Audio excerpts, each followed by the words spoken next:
All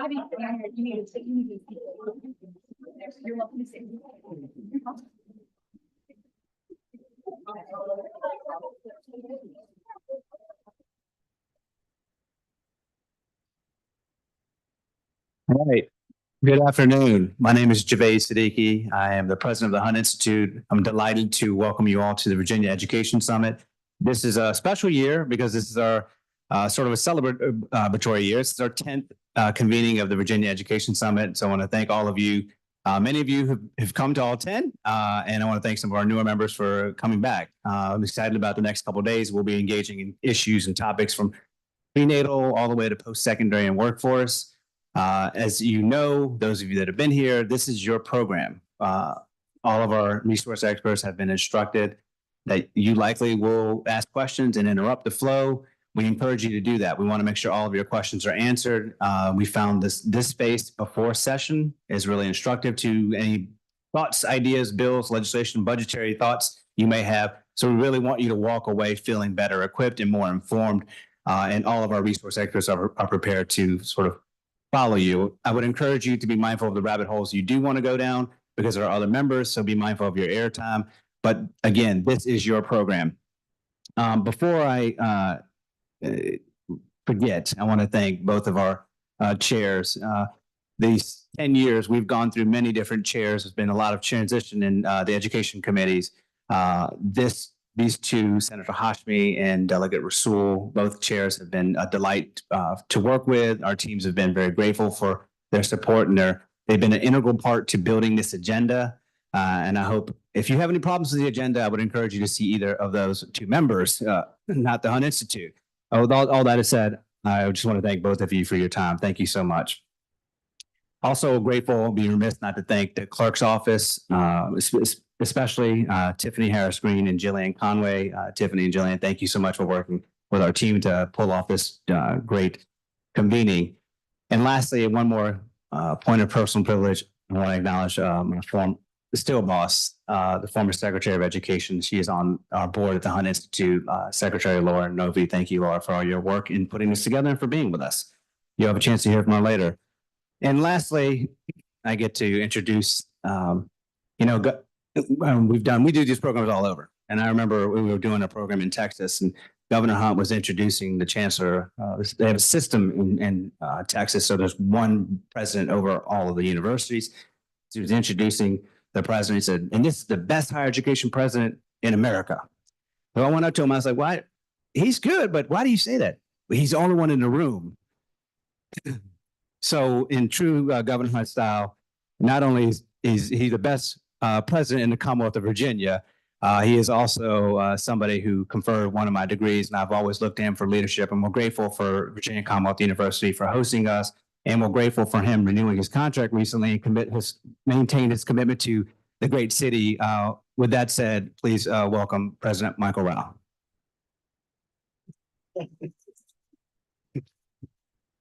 Javed, you're one of the best introducers I've ever known in my life. Thank you very much. And congratulations on your continued success and making all of us proud. We're really, really proud of you. And Senator Hashmi, Delegate Rasool, and all of the honorable members who are here today. I'm really here to just welcome you to VCU, but I'm also really here to say thank you to you for the important work that you're doing. I am both grateful and feeling very fortunate that we have legislators and so many people, policy experts and others who are really leading not just support, but innovation for education. And that's something we really, really need. We need innovation in our schools and in our institutions. And frankly, you're working really hard to be sure that we have the very best schools that we can possibly have. So it's an important thing for us. In the Commonwealth of Virginia, 91% of our students at VCU come from the Commonwealth of Virginia. And it's a big crowd. It's more than 28,000, headed to 29,000 pretty quickly. And so the policies that you create and that get implemented, and frankly, for many of you in this room, the education that many of you that provide makes a big difference, and it determines the extent to which people are ultimately successful, whether it's their next step to a community college or to one of our universities or to something else. And I have to tell you, the experience we have is that Virginia is doing a really good job, and we're very grateful for that. We're one of the fastest growing public research universities in the country. We're very proud of that. I emphasize the word public. I think it's very, very important that we acknowledge the investment that the legislature, that the state makes in us. And it reminds me standing here that it wasn't very long ago that the director of the National Science Foundation, his name is Panch, he has a very long name, Panchanathan Separaman, South Indian guy, really, really great guy. But he talked about the missing millions. And so what he means by the missing millions and what I'm talking about by the missing millions is the large number of people who are not a part of what we're doing in higher education, and specifically not in our major research universities. And we're really proud that this is a university that very much looks like America. And we're proud that it looks like America and that it is a reflection of this great country.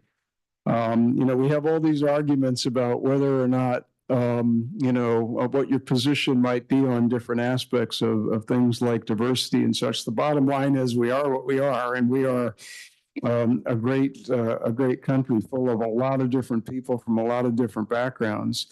And so a good example of how we are implementing this at your university here at VCU is that we're now approaching 40% of our student population is first generation in college, and more than 40% who are Pell eligible. And so that's what we mean by a public university. And what it means is that anybody really willing to work hard, anybody really highly motivated, interested in saving lives, making lives better for other people, we want them to leave here as innovators, discoverers, and leaders and creators of opportunity for many others. And so I'm very grateful to all of you, very grateful to the Commonwealth of Virginia for the opportunity they give us to be one of America's great, truly public research universities. Thank you all for the service that you give to the state. We're very grateful to all of you. And whenever we can be hosts to you, and this is a comfortable place for you here at VCU, you're welcome absolutely anytime.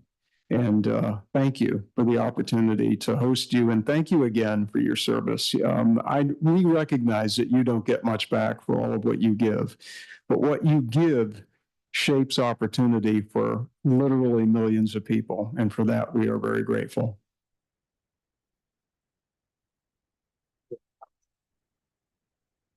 All right, with that, I'll invite our chairs to offer some welcome remarks. Senator Hashmi.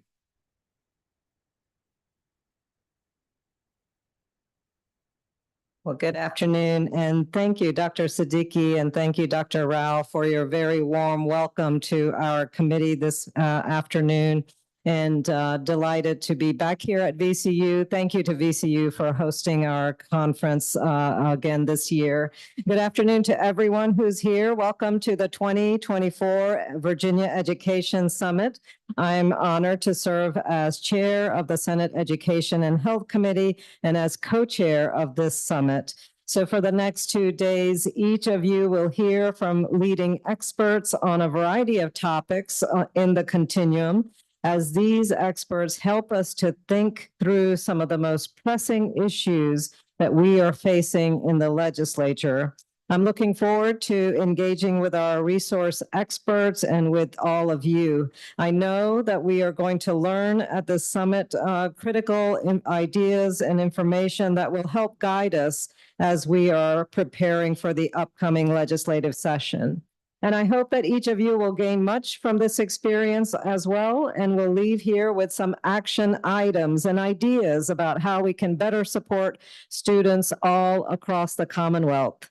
Thank you again to the Hunt Institute for making this summit possible, and to my fellow summit co-chair, Delegate Sam Rasool, for all your hard work. And now I ask that Delegate Rasool close out our welcoming comments this afternoon. Thank you.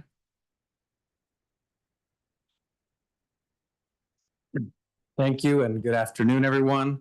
It is a pleasure to be here. Thank you, Senator Hashmi, for that kind introduction. I'm seated next to her, and there's like a power trio over there with Lucas and Locke, the three senators next to all of us, keeping us all straight for sure.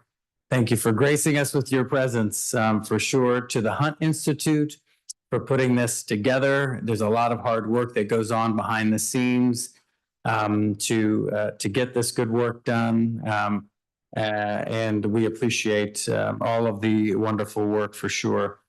To our schools, to our students and our staff who have done so much for us.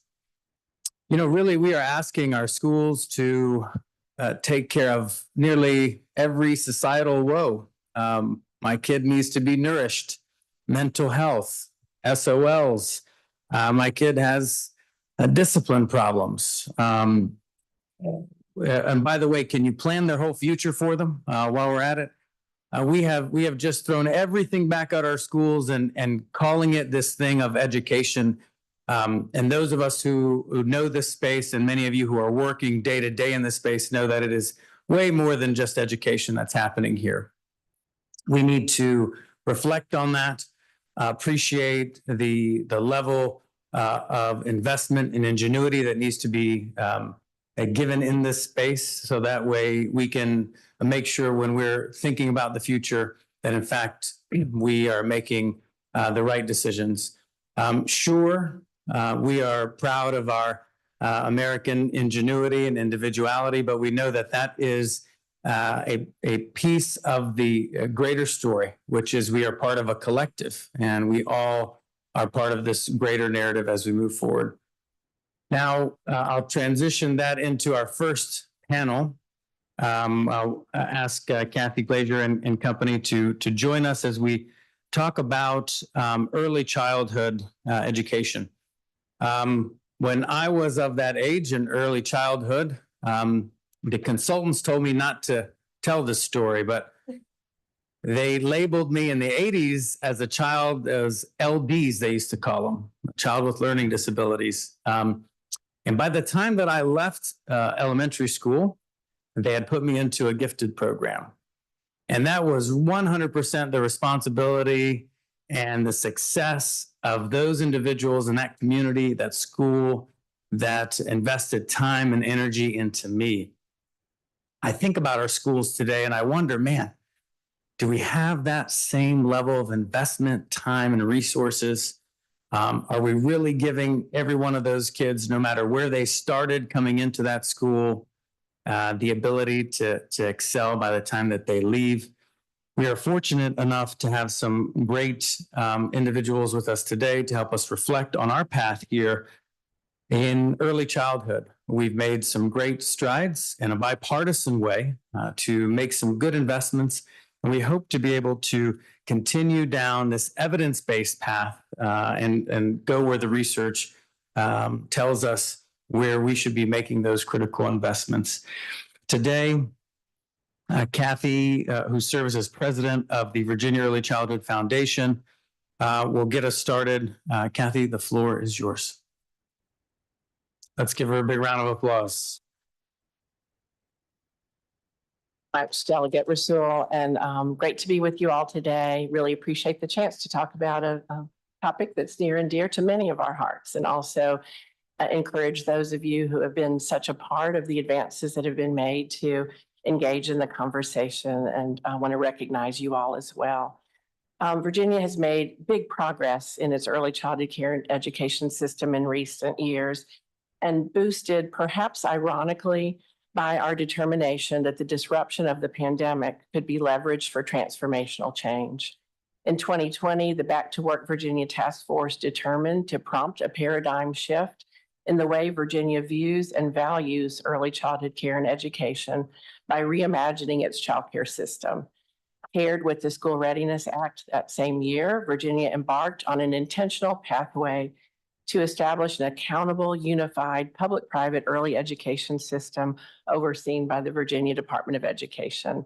And then in 2021, the establishment of a regional network of infrastructure for supporting quality in every publicly funded early childhood classroom called Ready Regions underscored the intention and importance of working across sectors, both public and private, to ensure a stable, accessible system of high-quality services. With today's panel focused on quality, I want to begin with a reminder that Virginia's early childhood system, like any other state, hinges on a delicate balance of access, quality, and affordability, each of which comes at a cost. We must assume the priority of quality as Virginia invests in its early childhood system. Anything less is foolhardy and would threaten our ability to reap what I like to call the triple bottom line that investment in early childhood education yields. And we must also realize that quality costs. And in order to ensure quality, the first thing Virginia must grapple with is competitive compensation for its early educators in childcare homes, centers, and preschools. VQB5 gives us a sound basis for the quality standards that we insist upon for the experiences and environments in which our young learners will thrive. And Virginia is moving toward better understanding parent preferences, what quality means to them, and making quality data more available to them. Virginia's cost of quality methodology for Virginia's parent choice programs like the child care subsidy and mixed delivery programs is another strategic lever for reckoning with what it costs for providers and early educators to have the stability and the competencies to deliver game-changing early education services. Virginia has many laurels upon which it can rest when it comes to its early childhood system, but just as Virginia tends to do, even when it earns top marks for business and education across the country, is to look to the next horizon and continuously improve and evolve. I've had the honor of working with our two panelists over many years on just this type of evolution and consistent intention towards supporting quality. And I'm pleased to introduce and welcome my colleagues, Jenna Conway, Deputy Superintendent of Early Childhood Care and Education at the Department of Education, and Dr. Miriam Sharifian, Executive Director of JMU Care and Associate Professor at James Madison University. Jenna, I know you're used to being on the hot seat, so I'm going to talk with you first. What can you tell us about how Virginia currently defines and measures quality in early education? Wonderful. Thank you, Kathy. And it's great to be here. Thank you to the Hunt Institute and to all our elected officials. This is a perfect time for that question and for this conversation, because just a few weeks ago, Virginia rolled out 3,121 site quality profiles that reflect and provide parents with information about the quality experiences that they can expect for their birth to 5 children across our public-private system. This includes family child care, Head Start, Virginia Preschool Initiative, early childhood special education, all of the birth to 5 programs that serve kids across the Commonwealth. This is a huge shift from prior to the passage of the law by this body in 2020. Before that law was passed, only 1 of 6 programs participated in the quality measurement system. So we didn't know what we didn't know, and parents didn't know what they didn't know. We had health and safety information, but we also knew that that's not just what parents look for. They want to know, will this place support my children? Will my child learn? How will this support my infant, my toddler, or preschool? And as of 2 weeks ago, it's now available via an online portal that you can plug in your zip code or your name, and you can find out information about all of these programs. And they are VQB5 programs located in every city and county in Virginia. I thought about Delegate Rasul's point about investment in time and resources, and what makes Virginia's system so unique is that it truly represents a tremendous investment in understanding what kids are experiencing and focusing on the interactions that predict kids' learning. So unlike other systems that might measure really expensive inputs, like do the educators have a bachelor's degree, or what ratios are there, or how many inches are between the cots, or how many books are on the shelves, Virginia takes a very different tactic, and they have built the capacity through public-private partnerships with the Ready Regions to observe over 11,000 classrooms multiple times a year. We completed nearly 30,000 nationally recognized rigorous classroom observations, whether in family childcare or in schools. Collectively, that represents 2.1 million minutes of insight into what kids are experiencing. You couple that with the health and safety information, and you can give more detailed, more meaningful information than ever before to parents as they choose the best option for their infant, toddler, or preschooler. There's some surprises in that data, and there's some really important insights statewide. We know that 98% of our sites meet expectations across the board. We also know that there are public-private exemplars, and based on the fact that this is a national tool, we know that the 79 sites that received exceeds expectations can truly be considered national exemplars in the experiences that they're providing for kids. They're located in schools, in Head Start, in childcare, and in family childcare. In fact, our highest scoring in the site was family childcare, and our lowest scoring site in the state was family childcare, right? So it truly runs the gamut, but we now are able to put that information at parents' fingertips. We also know we have some sites that there are some concerns about. We have 51 sites that need support, additional support from the state. And these are public and private sites. We've not taken their dollars. They're not sort of draconian consequences. Instead, we're working very closely with this site, sending out experts to meet with them in person to really focus on what's happening day in, day out with their classrooms so that we can support them to improve. But to be able to put specific detailed information about more than 3,000 sites that reflect 2.1 million minutes of insight at parents and stakeholders' fingertips, it truly takes kind of a collective effort over the course of the last few years. And this is only the beginning, because what Virginia has built to support VQB5 is LinkB5, which we think is the nation's only data system that captures this type of data down to the classroom level. So we can now look across 11,000 classrooms. What was the curriculum used? What were the interaction scores? What did the teacher turnover? What was the compensation of the teacher? What do we know about those kids once they enter kindergarten and they get to third grade and beyond? But being able to capture that type of information at a scale across a public-private system is really powerful, not only for today, but as we go forward. And it truly represents an investment in what's happening in our classrooms. Now we have over 20,000 educators who are receiving feedback at least twice a year. We've got that information at parents' fingertips, and we're fully prepared to support systemic improvement across the board. Before I end, some might say, well, that's a really big lift, particularly for the private sector.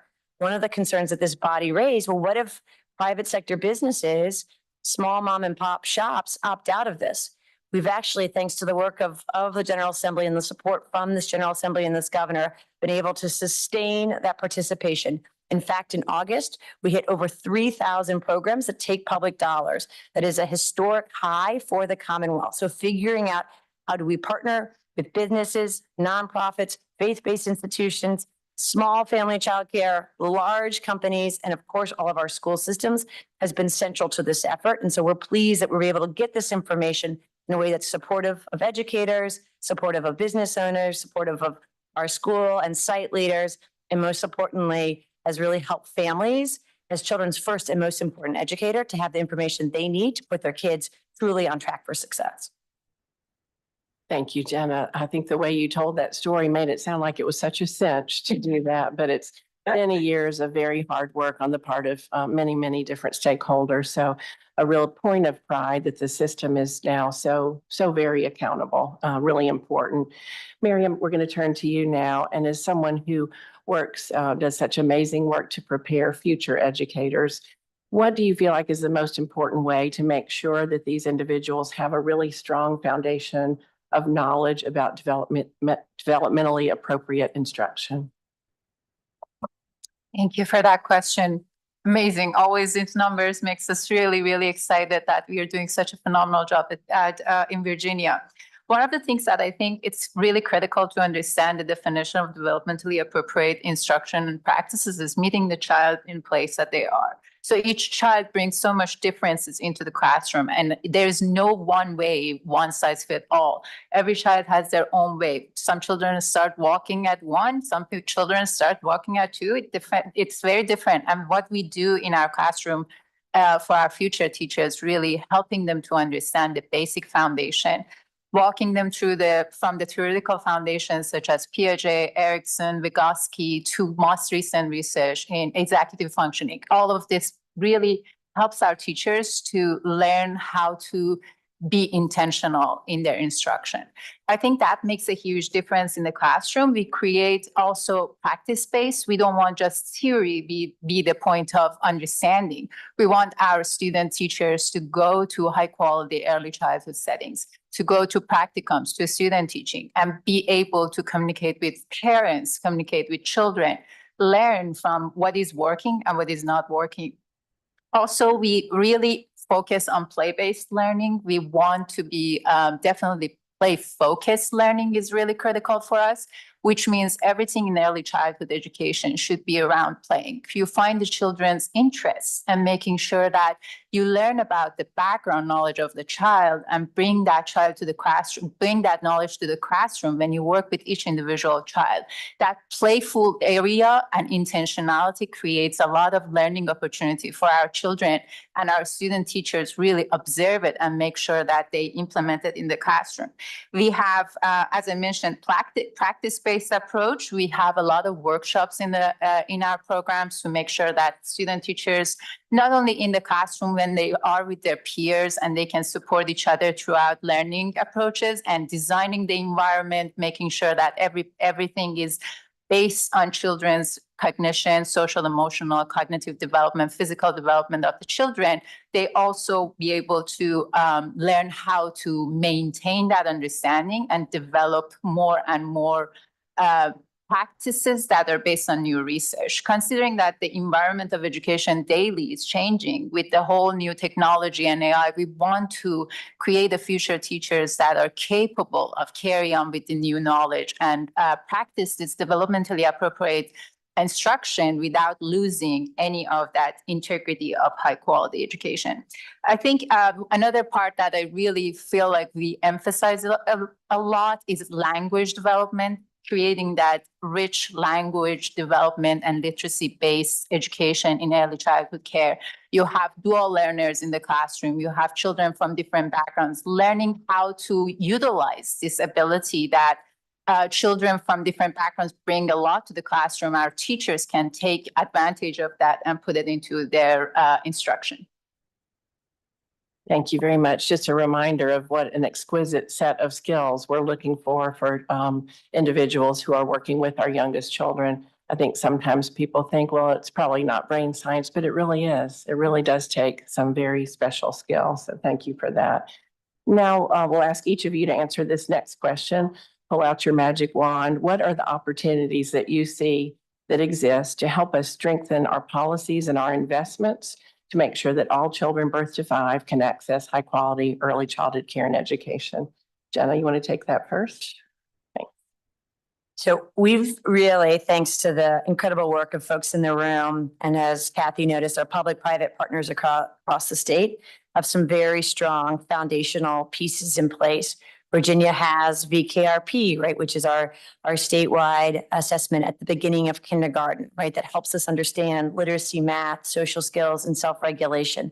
We've built out VKB5, which is providing unique information to parents and educators to support improvement. And it helps link between what Dr. Sharafian described in terms of how do we help potential educators learn about what's needed in the classroom, and then fast forward, you're in a publicly funded classroom or setting in Virginia, and you're getting feedback on how you use language. So everybody says, well, what does this tool look like for infants? And we describe the importance of having our educators speak with infants throughout the day, whether you're diapering or tracking a child as he's crawling across the floor to pick up a toy and probably put it in his mouth, but how you're using language from those very early days to support kids' linguistic development way before they're even talking.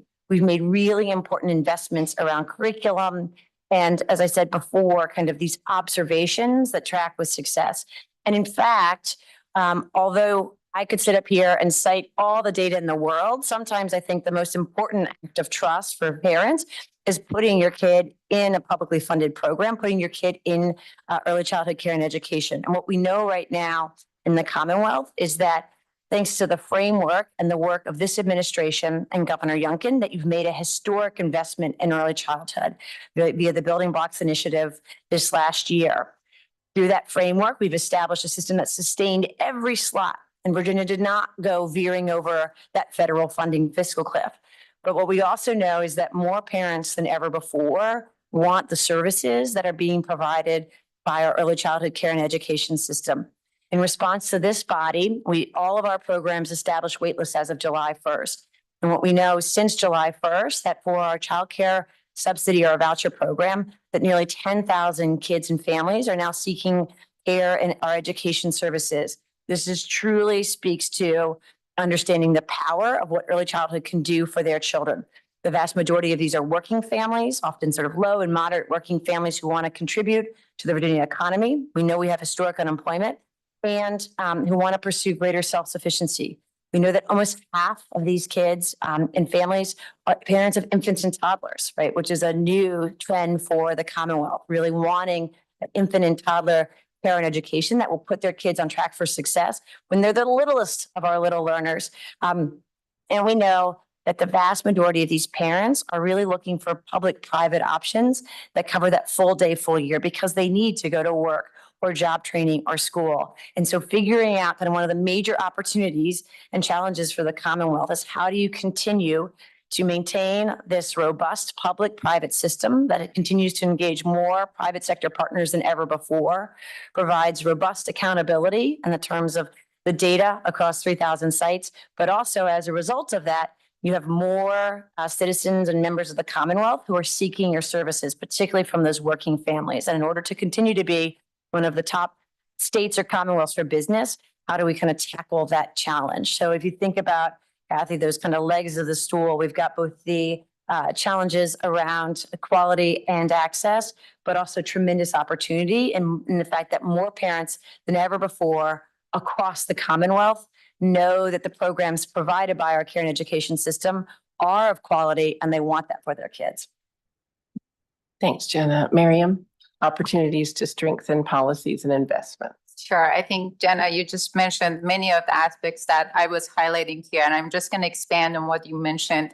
I think I'm going to start with the family engagement. I think that's the part that is really going to strengthen any policies if we learn from families firsthand.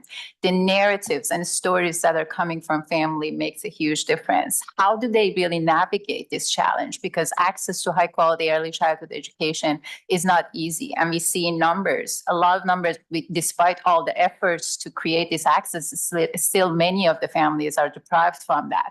So I think having that narrative approach towards family stories creates a lot of knowledge for us that are firsthand. The other aspects is, I think, investing in early childhood workforce. I think that's the part. I always say that children perform when their needs are met. And this is similar for teachers. Teachers will perform when their professional needs are really met. So I think investing in early childhood workforce means we create that equal payments, because we are training all these high quality early childhood teachers, and suddenly they come and they're qualified, they are doing a lot of work in the classroom, but they see that they get a lot paid more when they go to the public schools. So we need to address that. And one of the very amazing work that I was part of VQB5 for a long time, and we started with a small cohort. I think we were only covering 80 classrooms at the time, but that small amount of money that would come as a stipend to teachers, it was making a huge difference. And it's firsthand. I would hear from teachers when I was in the classroom that I am counting on this $2,000 to fix my car at the end of this semester. So I'm here. I will stay here. I think thinking about that, this is really making a difference, even if it's a small portion, but still it needs to exist. And we need to definitely emphasize on investing in teachers and workforce. The other part is providing high quality professional development. If we are asking from teachers to be part of this amazing progress, we need to also make sure that they feel qualified. continuously reflecting on what is working and what is not working, and making sure that this is not that you're not qualified in the classroom. This is just, we are here for you and we are listening to what works for you, and we emphasize on that. And honestly, I think infant and toddlers is the last thing that I wanted to emphasize. Really, children, as you can see in the handbook, they say that children's brain and cognitive development happens 90% of it before age 5. So that's really highlights that how much we have to be careful when we have children, especially usually caregivers, both parents are now in the workforce. So they have to put their infants into the care. And we shouldn't think that the teacher who is in the infant room is just babysitting. That child is that dialogue, that language development, that brain development happens in that classroom as well. Thank you very much. So members, your resource experts are here and ready to answer your questions. Anybody want to begin? Senator Hashmi. Well, good afternoon, and thank you so much for the presentation, and just delighted that we continue to build on that platform, the foundation that was set through the hard work. I know, Jenna, you've been very much involved in that since the inception, and want to acknowledge the foundational efforts of Mrs. Pam Northam too, who helped guide so much of this initial structure that we have. My question is, how are we assessing the success of our programs? What are some of the metrics that we're using to see the areas in which we are performing well, and also the areas in which we can continue to improve as we're focusing on embedding quality? Thank you. Excellent. Thank you, Senator. So what we, through VQB5, which is required for all programs that take public dollars. And as a reminder, taking public dollars is a choice for some of our child care, family child care, and faith-based programs. But we piloted, and in partnership with the foundation and with communities across the Commonwealth, to explore what would be the best system that was indicative of child outcomes as required by the law, could be used at scale, and would provide Senator Hashmi that kind of very useful information about the strengths and the opportunities for growth. We landed on the primary ingredient in VQB5 is something called the class system of measures. It's a nationally regarded tool, actually developed out of the University of Virginia, that with 200 plus national research studies that shows that kids that are in classrooms that score higher on this tool, that have higher quality interactions, and there's a preschool, a toddler, and an infant tool, learn more and sort of, and ultimately kind of, perform better when you look at literacy, math, social skills, and self-regulation. This is a very rigorous tool for the infant classrooms. It's 3 20-minute cycles, so about an hour, hour and a half once you kind of count in scoring. And for toddler and preschool, it's 4 20-minute cycles. It's got a rigorous test you have to pass after 2-day training to be an observer. And we've been very intentional. We only did about 900 of these observations in 2019. And as I noted last year, we about did 28,000 of these observations. But this is really important. And this is why I can say when these sites in Virginia that score very high on this national tool, that we know that they're not only leading the way for the Commonwealth, but truly for the country. But these tools look at a kind of a variety of different important factors. They look at the warmth and responsiveness. So when we talk about educating little kids, the first thing that we have to deal with is the sort of the feelings and the emotions and the things that they bring, right? Like you can try to talk to a baby, but if that child is screaming hysterically and you're not sort of resolving that feeling first, like that child's not gonna take any of that language in.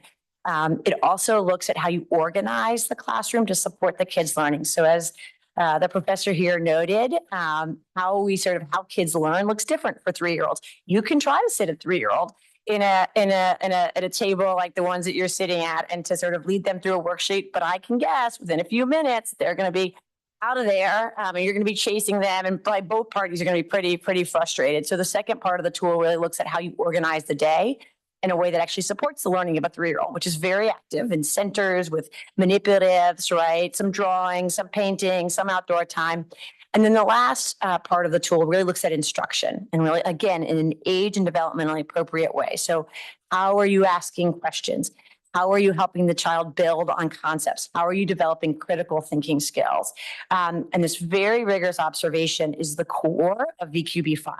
we know that across the board, our classrooms generally are very responsive. And in fact, outside of those 51 that are in the needs support kit category, you can go in there and you're going to find warm and responsive interactions between the educators and the children.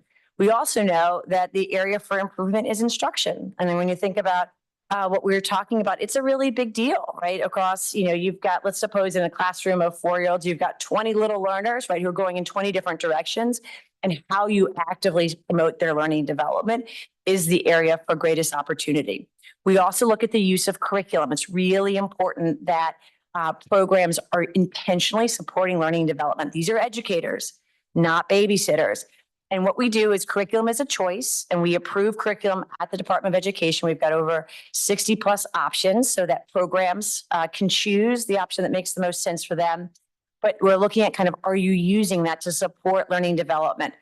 Before this started, 99% of VPI and Head Start classrooms were using curriculum, but that dropped to less than half of family childcare and childcare programs, right? They weren't using anything. So teachers are having to make it up every day.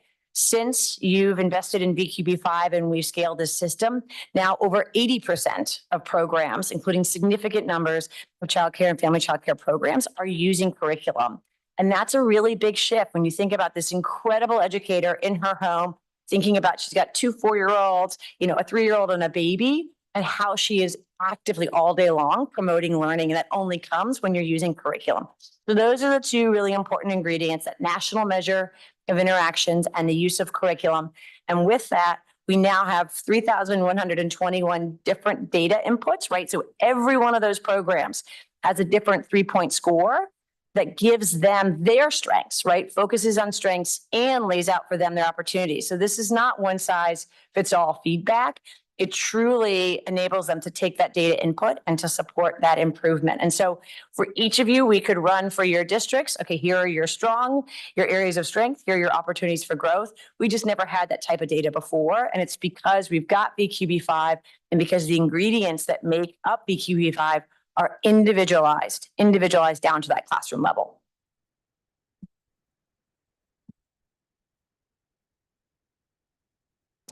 Delegate. Thank you. I had a couple questions just coming from an educator background, just thinking of it like an educator. Has there been, I know there's a high turnover rate in early childhood education. So when the expectations, when the observer is able to, let's say preschool class, come in, do they know the expectations ahead of time? Because I have a master's in elementary education, and I know that some of the things on the list that I've seen or you've discussed are skills that took me quite a while to learn, scaffolding and the behavior management pieces and all those things. So after we give them the assessment, it's almost like, to me, a pre-assessment, and then we're giving feedback, but we're not giving any coaching, I don't believe. So where can we improve the program in that aspect, where we would have some, the follow-up in that educational process up to what we're doing? Absolutely. And that's a really important point. And part of the reason that this has taken so long, right? If you think about, the law was passed in 2020 and we even began piloting some of this work in 2019, is trying to go at the pace of educators. And so you'll remember this was opt-in in the beginning. And so we began piloting in 2019. We then scaled. We had a practice year. You all then added a second practice year because of the pandemic and the stressors that the sector, in particular childcare, was facing. And at the core of this, we've tried to engage and survey educators every step of the way. Most of the educators, at least when we look at our surveys across schools and childcare and Head Start, agree that what the class calls for are the practices that kids need to support, right? And so trying to think about, okay, how do we make sure that we can agree on a tool that both parents, educators, and stakeholders, feel is the right tool to focus on. And then we've been working really closely with our sites, our ready regions, and our improvement partners across the state to prepare programs so that you are familiar with the resource before you're observed. I've had some educators come up to me, including in childcare, and said, I was skeptical at first. I didn't know what this was. But there's also a little bit of a sense of excitement and positivity, because before, particularly in childcare and family childcare, the only folks that came to visit were licensing, right? And they focused just on the health and safety. And if you're an infant or a toddler teacher, you're like, yeah, yes, like this is important, obviously, right? I got to keep my babies and my toddlers safe. But also, nobody's ever given me feedback about the sort of really hard work it is to talk to 4 little ones at once, right? To deal with the kind of the feelings that they're bringing up, right? To handle all of the things that go into dealing with, 4 wiggly infants all day long. And so we've tried to be really intentional about the kind of the how around the rollout. And again, our surveys suggest that when we survey family childcare, Head Start, and school-based teachers, that they feel supported in how this rollout has. We also do make direct investments in coaching. And so, but we now really prioritize those sites in greatest need. So those 51 sites where those interaction scores are not where they need to be, they've been visited already to kind of come up with a plan, and we'll come back each month to make sure that those leaders and those educators are getting that support. It's that type of kind of individualized consultation. So we're not forcing people to go to kind of a one-size-fits-all training, but really making sure that the supports available that are funded by the state are individualized to the kind of needs of those educators. So that continues to be a top priority for us. In addition to supporting things like curriculum, we've got a free open educational resource. It's a brand new practice for family childcare and being kind of really thoughtful and working closely with the field. When we think about, what it takes, that scaffolding you described, to roll that out. Miriam, anything you want to add about preparing educators? Sure. I think what you mentioned, the question is very valid. And there's a lot of effort to address that having additional non-evaluative coaching, this is critical. I think that should be embedded. And this could be phase 2, phase 3. And I know there are so many efforts to address all of this. I think your question is on point. Teachers are getting a lot of feedback, but there is not specifically coaching in place that goes to each classroom, which requires a lot of investment to make sure that the teachers are feeling comfortable and they are completely having that freedom of expressing their instruction in a way that works for individual in the classroom. But at the same time, as much as we say we meet the children where they are, we want to meet the teachers where they are as well. It seems like it would be great to have of course funds, but the ability to give them those expectations ahead of time.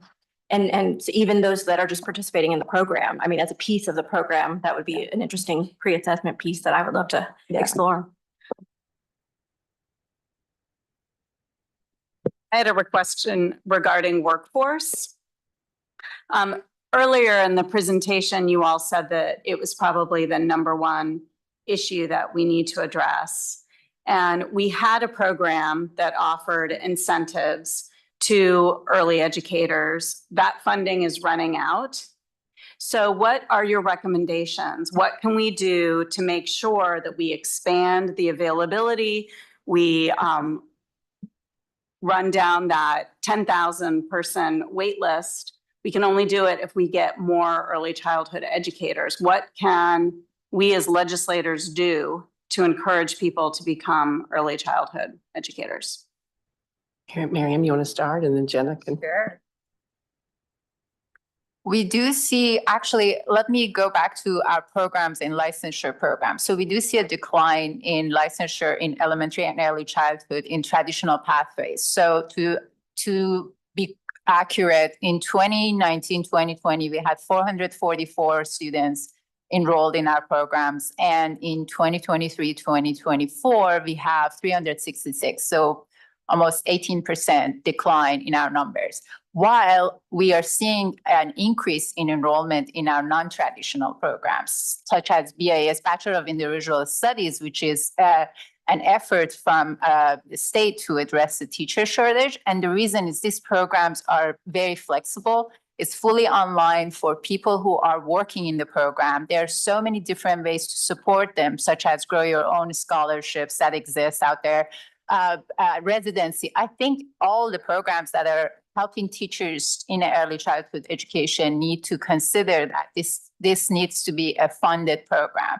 it needs to have some sort of scholarship, some sort of incentives to be able to keep the teachers in the program, and also when they get their license, stay in the program. So I would say this residency approach towards programs that develop early childhood not only creates new pathways for more teachers in our areas, but also it maintains and retain our teacher as well.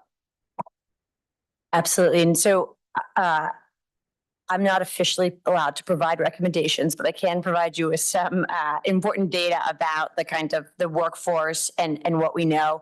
First, I want to just recognize that one of the biggest important factors around the workforce is the ability to competitively compensate educators. And this body and the governor made huge strides with your budget for early childhood last year, which really was sort of predicated on re-benchmark rates for Virginia Preschool Initiative that address the cost to provide quality education in those DPI classrooms, and the investments you made around the child care subsidy and mixed delivery program, and that the rates that you baked into that proposal reflect the need for the private sector to competitively compensate educators, many of whom might go to Target or Walmart, right? Because it's just easier to stack shelves than it is to deal with toddlers all day long, right? And so kind of the core piece, if you want to sustain the workforce, is to making sure that you are using kind of the right type of methodology to fund these programs.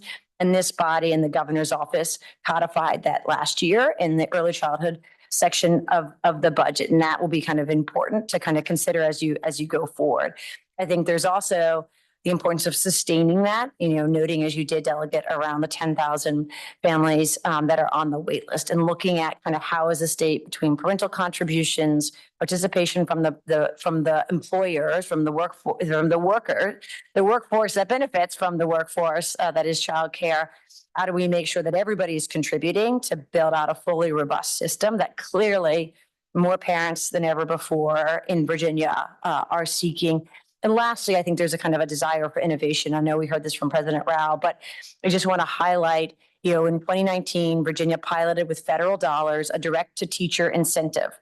We found through a randomized controlled trial, the researchers who know way more about this than me, found through a really gold standard study that incentive at the time, which was equivalent to 75 cents an hour, cut turnover in half. Now that was in childcare and in family childcare. In schools, it didn't have an effect, right? Because those educators are already more competitively compensated. So at that point, Virginia stopped directing the funding towards school teachers, and since then has limited to private sector, those that are employed in childcare and family childcare and Head Start. You have made significant investments in the system. Last year, invested $20 million in Recognize B5. This also gives us some of the best data on the workforce in the country. And we really think in terms of sort of supporting educators as we've rolled out these higher expectations has been really important. Currently, as you noted, Delegate, there is no funding for this innovation in the FY26 budget. But you made a historic investment, and this is an innovation where Virginia is leading the way nationally. And that we've got, I can't remember, maybe it was Delegate Rasool who talked about the importance of evidence. We've got evidence that type of investment can help reduce turnover. And ultimately, what we know now from VQB5 is in classrooms where it's the same educator in the fall and the spring, kids are getting a higher quality experience. Thank you for the question. Next. Delegate Rasool. Thank you. You all are probably familiar with the Absenteeism Project. It's a 50-year longitudinal study. Talks about cohorts that had evidence-based models, but specifically the distinction between childcare and early childhood development, which I think is important for us to distinguish between. And that 50-year ongoing study, as we've followed these now baby boomers, which started in the 70s. Now, what they will tell you conclusively, those researchers, some of them out of Roanoke in North Carolina, will say that child care is worthless for a child unless it is quality based. That is very definitive now. And I'm so glad that we're integrating some of these quality measures, but how are we maybe now communicating to business community and others to kind of delineate and say, well, we need a little bit more than just childcare. It has to be a quality-based program, or else you're really doing the child statistically no good. So I think that's why this body was so thoughtful in your passage of the 2020 law, right? In that you required the department to work with our public and private partners to establish a system that was apples to apples, that was outcomes focused, and that truly recognized this as early child care and education, regardless of the setting in which it's in. And this is a debate that's not just happening in Virginia, but is across the country. And that ability to get this data and this information that really speaks to things like instruction, right? Whether in a family childcare setting or in a Virginia preschool initiative classroom or in a Head Start setting, which is also, while it provides wraparound services at its core, it's also now, chiefly focused on early childhood learning and development. I think there's still work to be done. You'll often hear, I think all of us refer to these are not babysitters, even though that still might be some of the stereotype. And I think as we've talked with folks across the state with the rollout of EQP5, changing those perceptions and being able to use data is one way to do that. I think we've also, as Dr. Sharafian noticed, it's important of kind of engaging families, right? And then being able to say, and I've often heard parents say this, I don't pay more than my mortgage for my kid just to be safe, right? Like I want my kid to learn and grow. I want my baby, I want my toddler to be supported. For some parents, that may not be in a school setting, right? That might be in a family childcare, or faith-based setting. For other parents, particularly those that have kids at the elementary school, will say, I do want that setting. But I think the fact that Virginia has established in code, has spent the last 5 years developing a system that truly measures that delegate, right? Which this is a measure that is indicative of children's learning, is such an important step in that process. I think now, as the delegate noted here, we've got to make sure that we support the improvement, right? That we enable all of these 3,121 programs and growing. I should notice we just wrapped up registration for year 2, and we have more programs participating this year than last year. And private programs, entirely private programs can opt in. Now the question is, how do we as a state support that sustained improvement? Because it is the care and education element that matters. This is not just daycare or babysitting. I wanted to just share another way. This longitudinal data that you shared is really important to look at. Data always talks, right? And one of the approaches that we have at James Madison University in our new research center is looking at a PISA scores, Program for International Student Assessments, that the countries that are number 1 to 5 in the world, and seeing the correlation between early childhood education and this performance of a high-level quality education in the world. And there is a strong correlation between countries such as Singapore, which is number 1 in education, a strong correlation between quality early childhood education and their performance in PISA scores. So you can see across the world, these initiatives are like stronger and stronger. We were a few months ago in Singapore to visit these childcare centers and quality early childhood education. We visited several of the universities there, and the emphasis in research-based approach. They utilize class. They're really referring to what we do in Virginia, but they invest in their teachers. One of the significant programs that they have, this 3 years professional development fully paid for teachers and leaders in the early childhood settings, that they go through 180 hours of training, and every year that they stay in that program, be certified, they receive additional funding for that. And that maintains that retention of the teachers. They make sure that the teachers not only having this leadership ability in their day-to-day function and instruction, they also receive that funding that is needed for enthusiastic work that we are expecting from the teachers. So I think you really refer to a wonderful data that we are trying to make sure that we are aligned. What we provide in the United States is so unique. We have such diverse classrooms, and our teachers are really performing amazingly and trying to get to the next level. But at the same time, what are the other parts of the world, such as Finland? We went in Finland as well, and we see that the teachers' recognition of the work that the teachers do maintains them in the program. And I think that is highlighting that we need to continue to address this. And I appreciate this opportunity that we can discuss the importance of investing in early childhood education. I think we have time for one more question.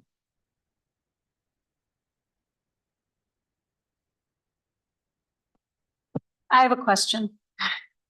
I wondered, how do we encourage more of these home-based family daycares to adopt VQB5 and you've got this great curriculum, you have a variety of different types of curriculum that home-based providers could adopt. How do we connect with these home-based providers? That's a great question. And we are really excited, I will say, to see our family childcare do so well on VQB5. Yes, there are some challenges, but across the board, we think this is an elevation of family childcare in the Commonwealth and recognizing that. And I think, Delegate, that's a part of the process.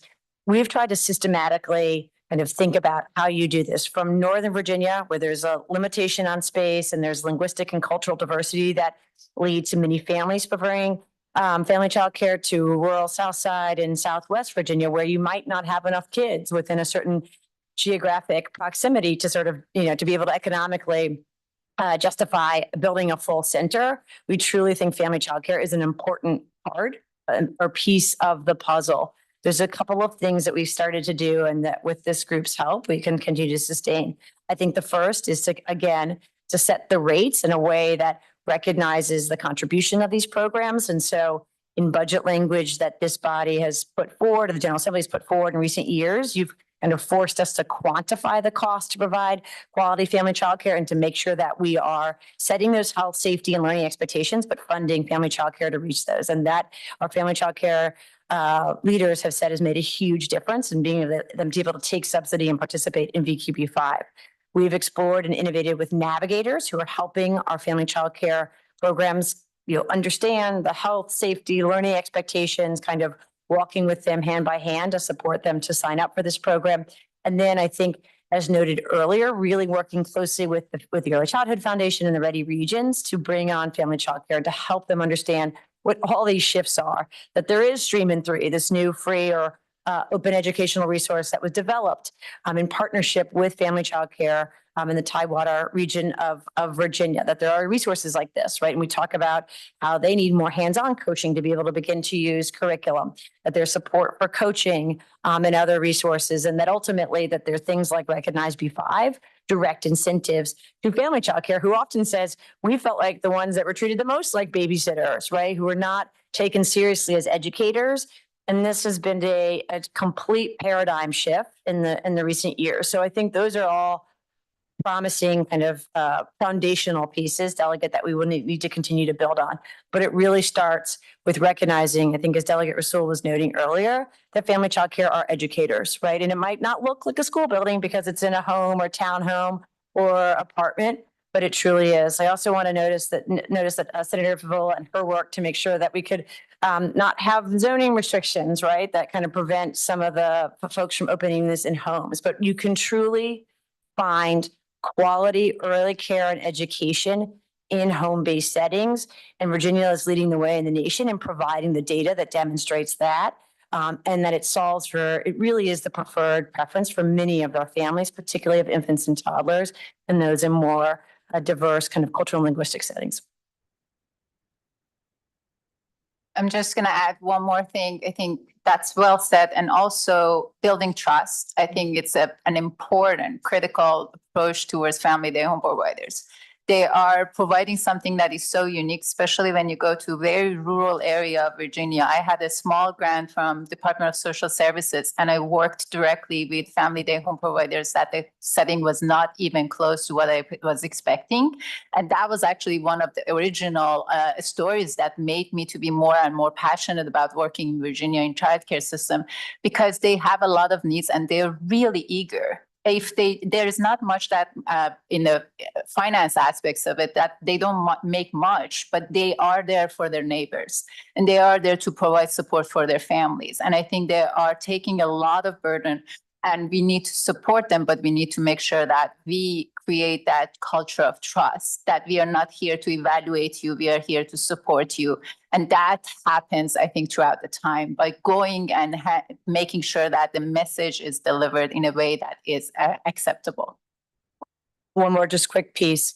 97% of the family child care educators who were observed in the fall were also observed in the spring. So that exceeds the retention level of schools and childcare. So when you make that investment, it's smaller settings in the beginning, but you make those investments, we retain those educators, which I just think is also really important in terms of ROI. I wish these folks could show some enthusiasm for their work.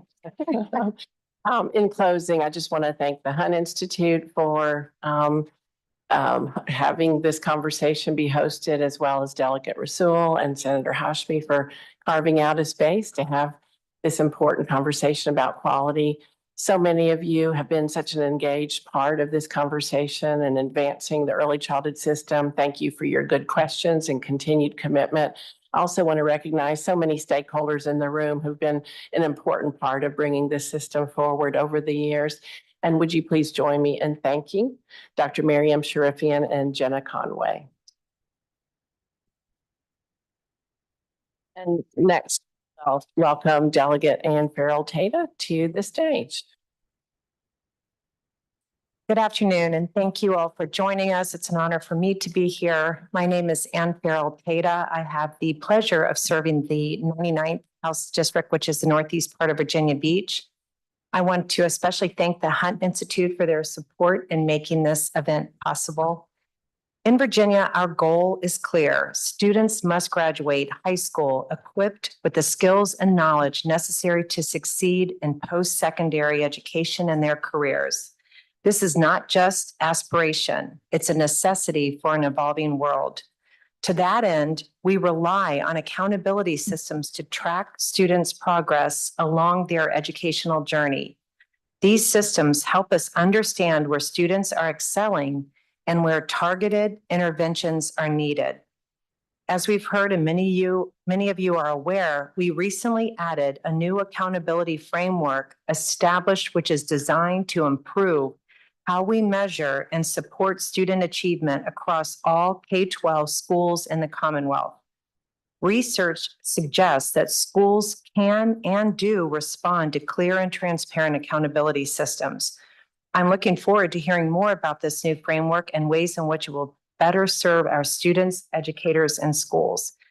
I'd like to introduce Katrina Miller, the Director of Educational Partnerships at SAS Institute, who will serve as the moderator for this next session. Welcome, Katrina. Thank you, Delegate, and thank you all for having me today, and the panelists as well. We're really excited about this important conversation. Virginia's made some great strides in making some changes to your accountability and accreditation system. Accountability plays a critical role in ensuring educators, the education leaders, and policymakers have the information they need about student achievement, growth, and readiness. By measuring these three things, educators and school leaders are better able to identify which students need support and what those supports should be.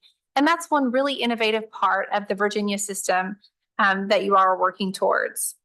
A strong accountability system considers outcomes across student groups, including race and ethnicity, English language learners, and students with disabilities. And during this session, we'll discuss the new school performance and support framework, which provides that critical information and identifies tiered supports that will be implemented through partnerships with the Virginia Department of Education and schools. Now, as you all know, accountability is large and complex, and we could talk about this for days. It's been in your newspapers quite a bit, so I'm sure lots of you have read it and have seen a lot of different information about it. So I'm very excited for our panelists today to provide some in-depth information. We have Board Chair Grace Creasy, Superintendent Lisa Coons, and the Superintendent of Alexandria City Public Schools, Melanie K. Wyatt, with us today. So I have some initial questions, and then we'll open it up to the audience. And President Creasy, we'll start with you. The board spent the past 2 years working to analyze and shape the accreditation system. Please explain why the board began this process to revise the system in 2022, and what do you expect this shift? How do you expect this shift to improve schools for students? Thank you all for this opportunity, and I couldn't be up here without recognizing two very critical people to the work that we have done that are also in this room, Dr. Alan Siebert who was a member of the board as we began this work, and the vast majority of this work was done during his tenure on the board. And certainly was work that could not have been done without his expertise as a part of the process. And then additionally, we have Ann Holton also over in the other side of the room. I don't think I see any of our other colleagues. So if they're here, raise their hands, but I don't think they are. I'm excited to talk to you all today about this work because it's been a long journey for us. We began this work in September of 22, very deeply as we looked at what was going on post-pandemic, and we were able to see that there was so much need, but it wasn't transparent. So we had 89% of our schools that were deemed accredited. And then we had performance showing that 2 of 3 students in elementary and middle schools were having difficulty in reading and struggling for on grade level math. And so with wonky information coming our way, the board moved to work on making major changes to our current system, or to the former system now. But we had some very structured guiding principles that drove our work. High expectations for every student, transparency and access to actionable information, prioritizing, ensuring that every student has the ability to get to proficiency and mastery. And one of the biggest things was building the trust between schools, parents, students, through transparent but concrete and easy to understand reporting. That was one of the biggest things, was the transparent ability for all members of communities to be able to understand what the accreditation system was. And then finally, stakeholder input was a critical part of our process. We held numerous public engagement sessions all over the Commonwealth, heard on 2 different public engagement series from stakeholders across the state about the changes that we've made to the accreditation system. So that being said, we were really moving to get to a place where schools that are struggling, we have very direct information about how to give them targeted support and guidance to be able to meaningfully improve. So again, this has been a 2-year process. The board has taken some very specific and targeted votes to ensure throughout that process that the public is well aware of the work that we are doing. We spent many of our board meetings engaging with national experts in the process. And really and truly, what we have done has maintained a continued commitment and a focus on students, on student outcomes, and how to improve those student outcomes. So I think that's about all I got for you. I know Dr. Coons is going to spend some time delving into more about the data and the details. Thank you, President Creasy. Superintendent Coons, can you share how the new school performance and support framework was designed and whether it paints a more clear picture of each student, including how they meet the expectations and of each grade level and how they are ready for the next step in their educational career? Also, you've also talked about the supports in the system. What will you provide if a school is struggling to make sure that children are meeting grade level expectations? Thank you, Katrina. Thank you, Grace. Really appreciate your leadership on the board and the board's work for the past 2 years on focusing on where we were in 2018-19 with 93% of our schools accredited prior to the pandemic, and then in 2023 with 90%. So there was no real understanding of what the needs were, where the needs were, and how we could support schools. So when I came in April of 2023, the board asked me to go out in the field and talk with stakeholders.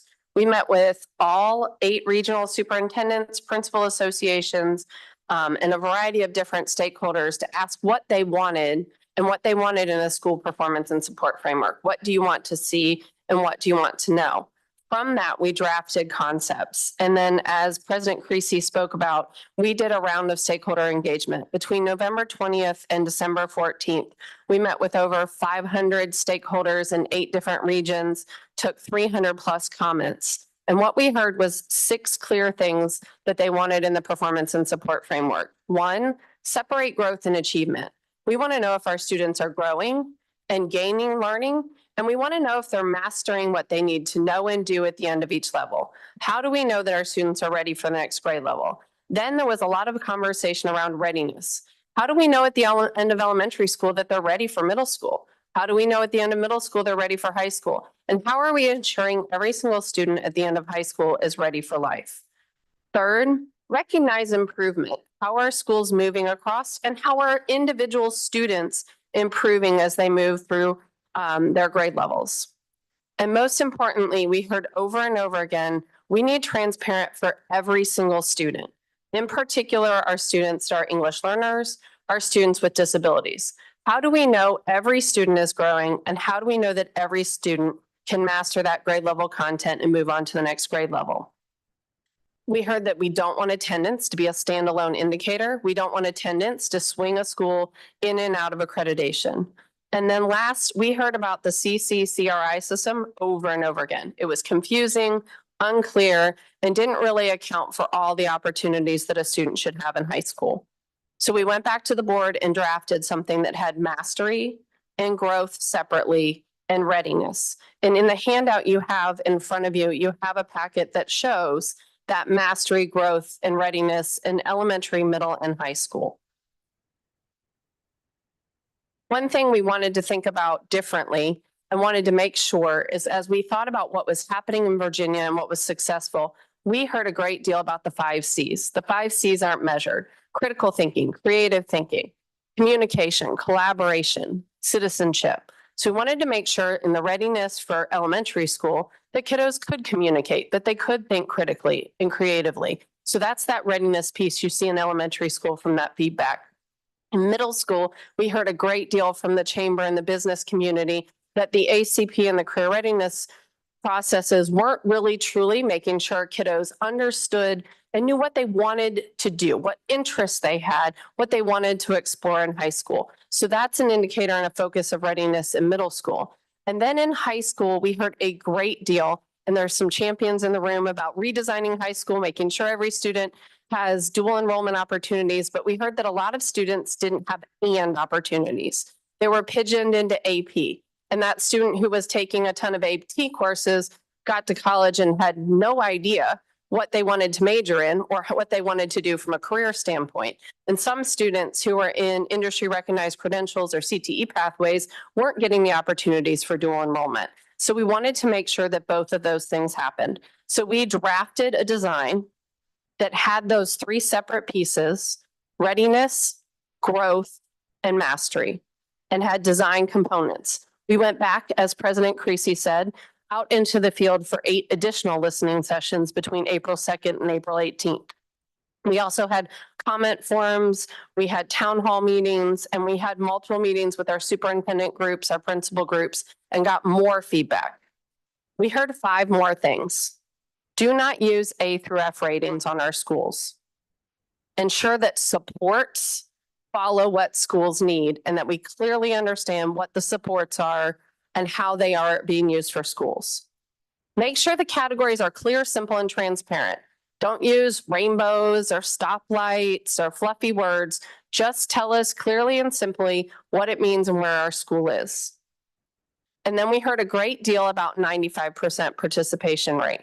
Make sure as we're doing the numbers that we understand that some students don't take tests. And so everything is designed with a 95% participation rate, and everything is recognizing an indexed approach. So if a student sits for a test on mastery and they get a below basic, they get credit, they get a 0.4. If a student gets a basic, they get a 0.75.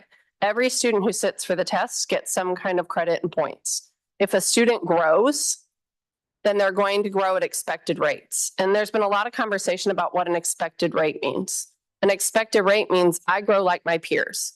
So if I'm an English learner, I grow like other English learners. Am I growing as expected? Then I'm going to get a point. If I'm starting to grow close to that, I'm going to get 0.5. If I grow more than expected, I get more credit. So there's an indexing approach in every piece of the new school performance and support framework that recognizes where students are and allows a student focus to improvement. So as you see on the handout in front of you, there are 4 different components in different categories. First, you see the distinguished models. You see the on track, off track, and needs significant improvement. Those are the 4 categories because they were simple and clear. Our distinguished schools, and if you look at the FAQ, you can see the percentage of schools expected to be in distinguished, on track, off track, and need significant improvement by elementary, middle, and high school. Our distinguished models are those schools that are really breaking the mold, that are the bright spots. We now can say in our performance and supports framework, which schools are the models that we should be looking at, which schools have great English learner programs, which schools are doing wonderful early literacy programs, which schools have innovative high school academies or programs that allow schools great opportunities. Those allow schools to look at those models, learn from those models, and grow towards that distinguished category. In on track, it helps us understand what student groups are doing well, what student groups are performing, what student groups can move forward, and how our English learners, how our students with disabilities need support to grow. And then if a school is in an off-track category, there may be struggles before it was accredited or not accredited. Where do you need to have support? What do you need to move? This allows us to target to grade levels, to student groups, to bands of students, and really understand those targeted supports and really help those schools move forward. And our need significant improvement, you'll see that number of schools are the schools that really need deep support. Those are schools that our Office of School Quality need to come in and walk alongside, work with their corrective action plan, and open up resources. Katrina, you asked us a little bit about those supports. So one of the new supports this year that this performance and support framework allows us to do is create a literacy network specifically for those schools who are struggling with English learners. And those school divisions who are off track or have struggles with English learners can participate in a network specifically designed to support English learners with their literacy.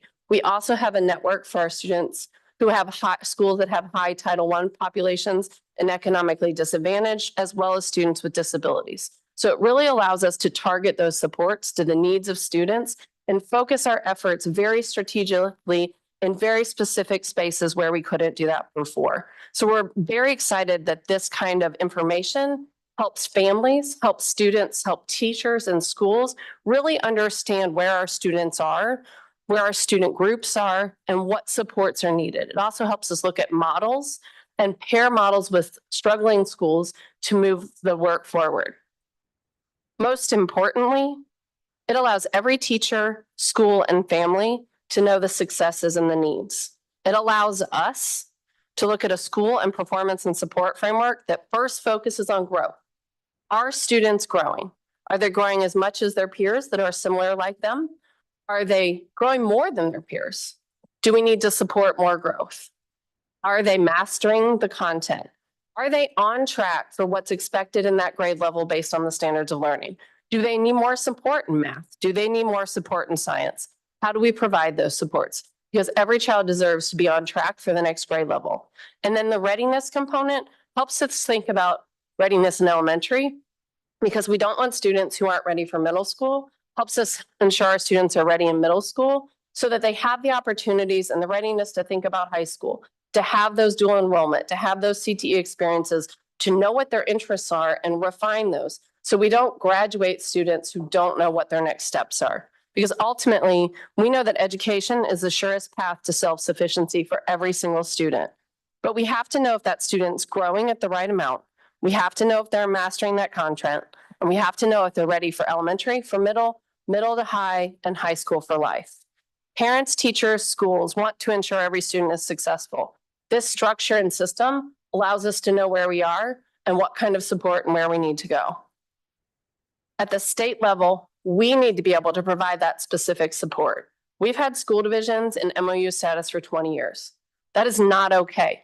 because we have not known what they needed specifically and been able to support that. It is our job to really, target and hone in those supports and make sure that we have a laser-like focus on improvement so that we can ensure every single child, no matter what school or zip code they're in, have those opportunities. And this support system and structure allows us to change that mindset, allows us to make sure we have a blueprint for success for every single child. Thank you. Thank you, Superintendent Coons. Superintendent Kay Wyatt, we know there was a lot of listening sessions that happened, and there's not only the accountability framework, but the performance framework, but also the support system. We'd love to hear from your perspective as a local school or division superintendent. What types of supports are you hoping to see for your schools that may need additional support? Sure. Thank you for that. This one. There we go. It's just like my school board meetings, trying to get a microphone on. But no, thank you for that question. First, I want to do a thank you, if you don't mind, because we have had some collaborative and productive conversations with the Virginia Department of Education under Dr. Coons' leadership. And I think we're all here for the very same reason, and that's to support children. I think it's how we're going to get there and our next steps that's very important for the conversation today. And I really want to step back and say that I'm grateful to be here as a educator and leader and superintendent, because I was also a classroom teacher going through many changes and what that feels like. So as I lead, I want to make sure that I lead my division as well as my colleagues and how we can support any changes that come from the Virginia Department of Education. I think it's important to know that I lead a division that's the third in percentage of leading English language learners at 37%. So when we're having these conversations, you can understand why, I have great concerns about how we're going to move forward so that I can support not only my students, but also the staff who are in the classrooms, kind of maneuvering and changing with things that we're rolling out. So that's very important for us to note with all the work that we do around instructional walkthroughs and chats and things like that. And all of that's going to have to change because of the implementation rollout that is happening currently. So the work is going to be hard for us. And I want everyone to understand that as we have this conversation, because while we're talking about a framework on a paper today, and you have that in front of you, we're talking about children. We're talking about staff who are already feeling the pressures of the work of K-12 education.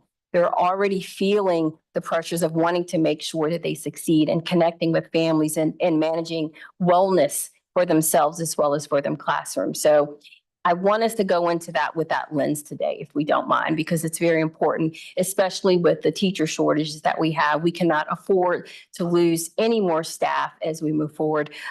Fortunately, this year, we are almost fully staffed in Alexandria. Our scores are up under the current accountability system, and I have a school community that values K-12 education. So I'd like to put that out there because not every division has that.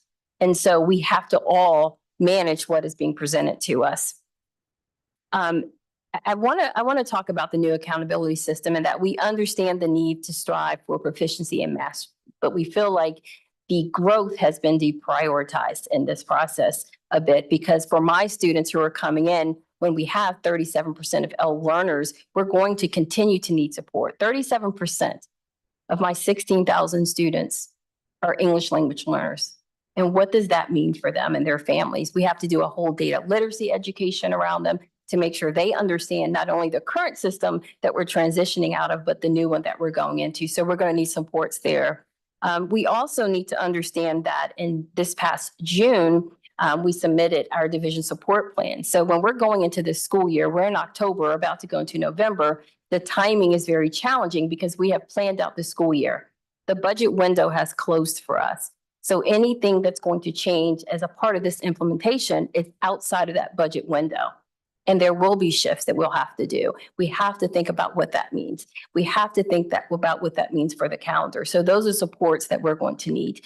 What does that look like with funding that's going to be coming from the state, and how can they support us if there is an FTE or staffing implication for the advanced coursework and things like that? So all of that is very key as we continue this discussion. I think the biggest request would be around the delayed implementation for superintendents. It's been very fast. We've had multiple other I'll say, initiatives that we've had to maneuver around. And that's been with new standards in math and reading and the VLA process and what that means. For Alexandria, when we had to add the professional learning days, we had to change our calendar and our budget. That has impacts. And so anytime something is rolled out after the start of the year, we have to shift. And that's very difficult to do with your staff once you start it. I also would like to speak to the deficit language. I don't know how you would feel if you were to walk into a school that was labeled off track every day. I've been under, as a school leader, other accountability systems, and we're grateful that we don't have the ABCD, rating, but to have deficit language around off track and needs intensive support is very challenging when you're trying to recruit staff into those schools. So that's a support that we would need, and we've had conversations around. And for me, the biggest one is around the English language learners change from 11 semesters to 3 semesters, and what that does for a learner, our newcomers. If you're coming in as an English language learner, you're an English language learner, you're new to our country and our school system and schooling as we see it, it typically takes 5 to 7 years if you have literacy in your own language to just start to kind of adapt to our school system and the language. And another 7 to 10 years for students with limited or interrupted schooling. And we're asking them to master content in 3 semesters. We need resources there. 3 semesters is about 1.5 years, and it takes them 5 to 7 years to master it if you already have mastery in your language. And now we're looking at another 7 to 10 for those students who do not have mastery in their language, or they've had interruptions in their schooling. Because if you're in my area in Northern Virginia, we have a number of resettlement groups who are settling families into our community. And if you can think about that disruption, and now I have 1.5 years to get the mastery of a content. How do I explain that to their families? We've gone through trauma and other hardships. How do I explain that to my staff who are already overburdened? The timeline must be delayed. We need delayed implementation so that we can get professional learning. That's a huge support for us, professional learning around what the models are going to present to us and how we can better train our staff to be ready for this new accountability system on top of the other standards that we've had to roll out and manage. Professional learning is going to be huge. Funding is going to be huge. I think we need to continue to have more conversations around the MOUs and what that's going to mean. I know Dr. Coons mentioned MOUs. We've had MOUs before, but we need to understand the MOU for this process and what that means for our staff. Delayed implementation is the best. We also want to talk about the changing of the scoring points and performance categories. I think if we think about what our teachers are facing right now and what our leaders are facing, and it's October, we need to delay. I can't say that enough. That's probably the biggest support. And just really providing more data modeling and what that means for us as leaders so we can really drive our school divisions. Thank you for sharing your perspective. So we have a few moments here and some time to take some questions from the group. And Senator Hashmi, we'll start with you. Thank you, and thank you to each of you for your presentations. And Dr. K. Wyatt, I really appreciate the outline that you have shared from your perspective as a superintendent, as someone who is on the ground and really understands the ways in which these proposed changes are going to be affecting not just your school division and not just all of Virginia school divisions, but also our students, families, and our instructors. So I appreciate the outline that you've provided. I think my question is really for our superintendent and our president of the board. Just listening to what Dr. K. Wyatt has shared and what I'm hearing as well from my teachers, my educators, and school district officials, this feels very rushed. This feels like it is a process that has been set in motion that is overwhelming. and that there is not enough preparation to address the challenges that now I think all of our school divisions are going to be presented with. So my question is, because the components of this performance framework weren't ready at the start of this year, especially such as the new readiness assessments for 5th and 8th grades. The weights of the performance indicators are going to be shifting in year 2 of the system. And it's just a lot of changes that are going to happen over a short period of time that are already leading to consternation and confusion and challenges for administrators and teachers. So what I'm asking is, why are we rushing the system when it's not ready? And what will the administration be doing in particular to prepare our schools to understand all of the changing expectations as they come year after year? And I think I have more questions, but I saw a lot of hands go up. So I just want to start with that and would appreciate your response. Yes, thank you so much for that question. And I certainly do appreciate the challenges that are presented by the timeline. There is no question about that. I was a classroom teacher myself for years, and I understand the pressure that teachers are put under. But at the end of the day, our North Star is students, and we cannot afford to wait. I have a child that's a pandemic child. She lost 2 years of math. We cannot afford to wait on when we can get everything in line and ready to go as far as the adults in the room. We have to, I know you all are getting these emails in your own inboxes. My child is still not prepared like they should be. They are not reading on grade level. We can't afford to wait. And so that's why we are in the implementation status that we are in. I'll let Dr. Coons speak more specifically there. I think one component of this is the support framework and the portions of support. And so when we had an accreditation, we were using blunt support. We didn't really know the needs of specific students. We didn't know the level of students in different groups. This really allows us to lean in and support with a very targeted approach, which allows us to recover more quickly from a pandemic that has deeply impacted our students. And so I understand the need to better understand the performance side, but it's essential for us to really start leaning in with the supports, tailoring supports in the way in which this transparent system allows us to take those schools that are struggling with English learners, take those students who have a high number of newcomers, and really target literacy implementation for those schools and provide the supports that those families want to be here and use. Delegate Rasool. Thank you. The JLARC report that came out last year showed that our funding formula says that we should be spending on public education approximately $11 billion. But what we're actually spending between the state and local shares is $17 billion approximately. So there's a $6 billion check that the localities are picking up. Now, as we're transitioning potentially into this new model, which uses this deficit language where at least 40% of the schools are off track or need substantial improvement. My question is specifically maybe for the board, but superintendent can weigh in.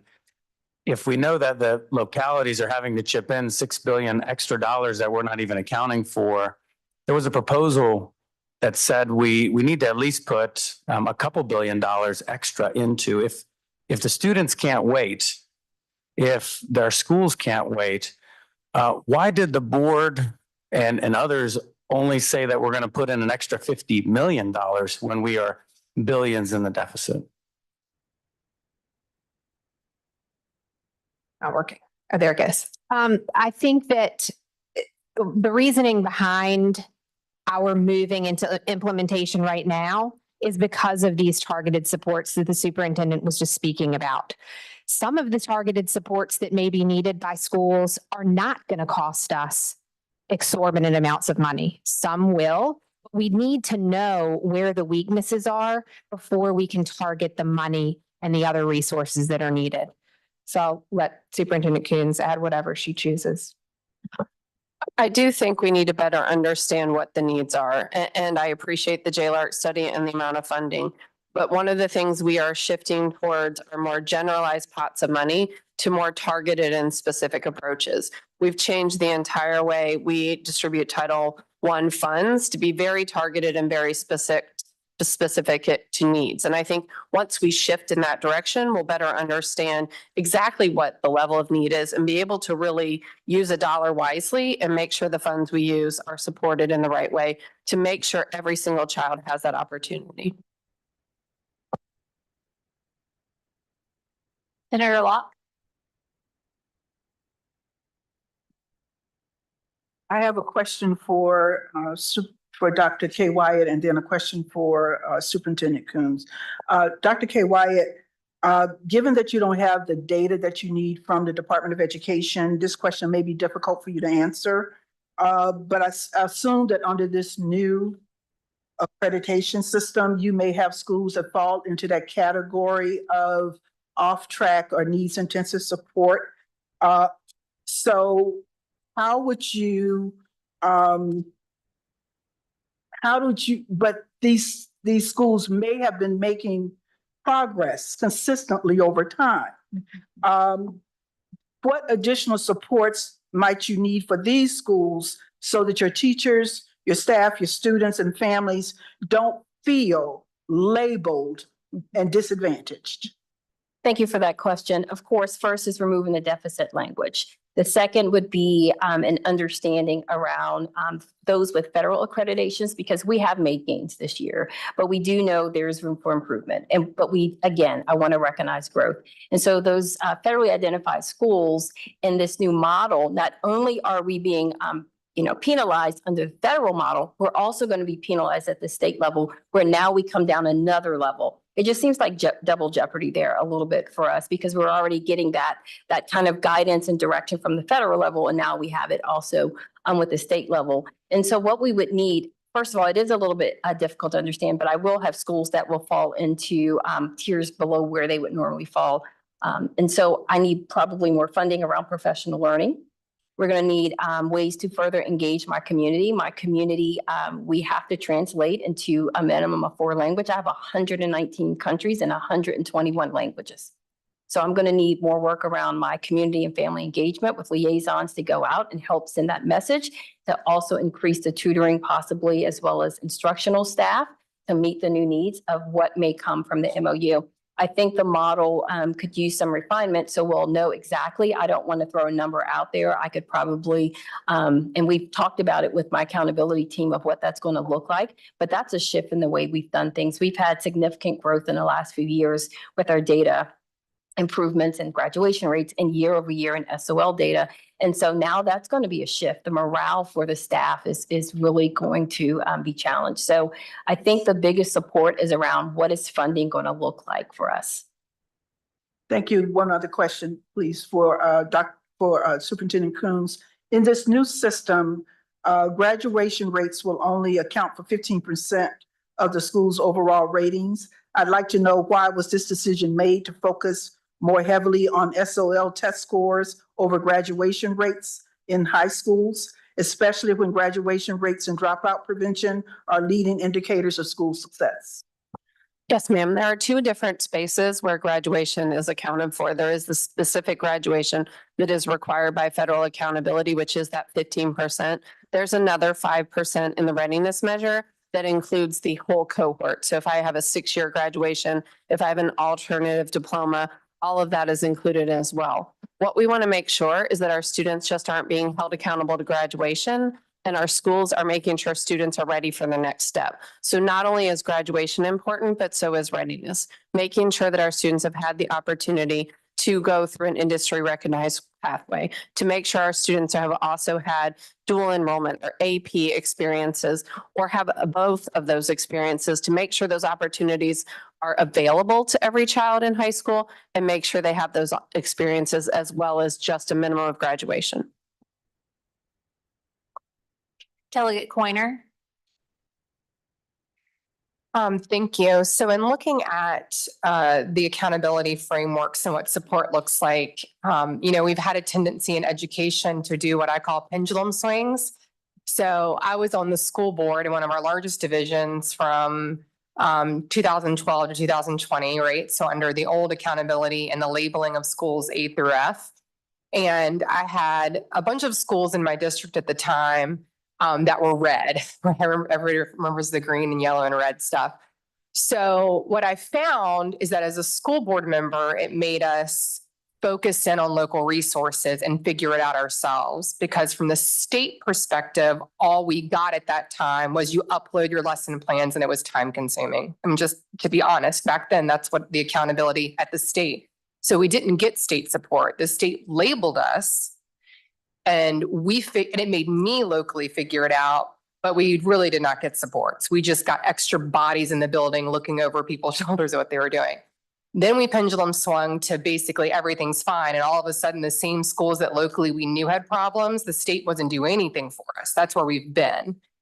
So, looking now at putting in a place where we can see again where people need help, what do you envision that state support looks like that's different than the last time we had a real honest, transparent look at where our schools are? What is going to look different? Like, are we going to see a focus on curriculum? Are we going to see a focus on IEP enhancements if divisions can't afford it for our English language learners? What do you specifically see now that we're going to have a clear vision again? What do you see the state side looking differently this time than what those of us who've been here a long time experienced in the past? Thank you for that question. One of the things the Office of School Quality has really designed around an evidence-based model. And over the past 2 years, they've looked at 4 key levers that move schools from need significant improvement anywhere in the different challenges with student groups. And those are around instruction, high quality curriculum, instruction, and instructional supports. So they have redesigned the office to provide tiered supports for those schools that are doing well, using those as models. Those schools that have some challenges, giving them more localized networking supports and more intensive supports for our school divisions who have tier 3. Those are why we're starting the improvement networks and literacy around English learners, students with disabilities, and our economically disadvantaged student groups to really lean in and provide that deep support around instruction and curriculum. That has not happened in the past, and it really puts those schools together with evidence-based experts and provides them deep support to make sure that every student is having that high quality instruction. I know, Delegate Coiner, you've talked a lot about our students with disabilities and specifically designed instruction. That is a focus area. And if our system says that a school is struggling with students with disabilities, the team will go in and really lean into that area of support. And that's the level of transparency we have in this structure to provide those deep supports. I know Superintendent Wyatt talked about the level of English learners and support. It allows us to provide newcomer support around curriculum and instruction. We know that high quality instructional materials that are good for English learners have a great deal of scaffolds on the outside of those resources, and providing those resources and support is incredibly important. We also know that high quality staff is an important lever. So that's the second lever that our Office of School Quality is working on. They've provided prioritized supports for staffing, such as Grow Your Own, different opportunities. We have a principal mentorship program this year that is only available to our most significant high need schools. And we have 24 principals, and 12 in the elementary, 12 in the secondary, that are partnering with our elementary school association and our secondary school association to provide those principals with targeted support and resources and mentorship from experienced principals across the Commonwealth in staffing. The third is around that long-term professional development, whether it's supporting our school leaders on effective strategies for communication, whether it's making sure we have instructional leadership teams, providing deep support for our school leaders, our teachers, and our support staff in staffing. And then last but not least, there are barriers around schools, attendance, socio-emotional needs, whether it's attendance, our phone issues, our mental health issues. We have a whole team and a wraparound set of supports and tiered supports. Last year, we started a group around attendance and had school-based attendance teams really look at the different needs schools had. And those are very different depending on where the school is. But a tier 3 school is going to need some support around attendance and removing those barriers for families. That might look like a communities and schools program in a high school in rural Southwest Virginia that has 2 communities and schools attendance engagement officers that go out and provide home visits that help with transportation. We know a school in our Shenandoah Valley that rides double bus routes, and they run double bus routes to pick up students. That helps our school-based attendance teams to really hone in and look at those strategies. So in this support framework, it focuses on those 4 areas: high quality instruction, staffing, organizational professional development, and removing those cultural barriers or those barriers to attending school for families and students. And those are the 4 areas of support, and each one has a tier that they can target in the school performance and support to make sure that we have the laser-like focus to make sure those barriers are removed and we can move those schools forward.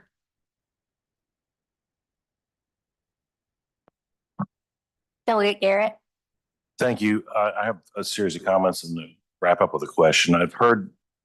First, I want to commend Madam President for being the person to reference the bubble in the educational achievement of our children that was caused by the impacts of the pandemic on those kids. I had a constituent call this morning who has a 4th grade daughter who was in virtual kindergarten. And I think it's ironic that the previous session discussed the importance of quality early education because we're living it right now. We're seeing exactly what happens when our kids don't have quality early education. This particular constituent is probably in the highest performing school district in my district.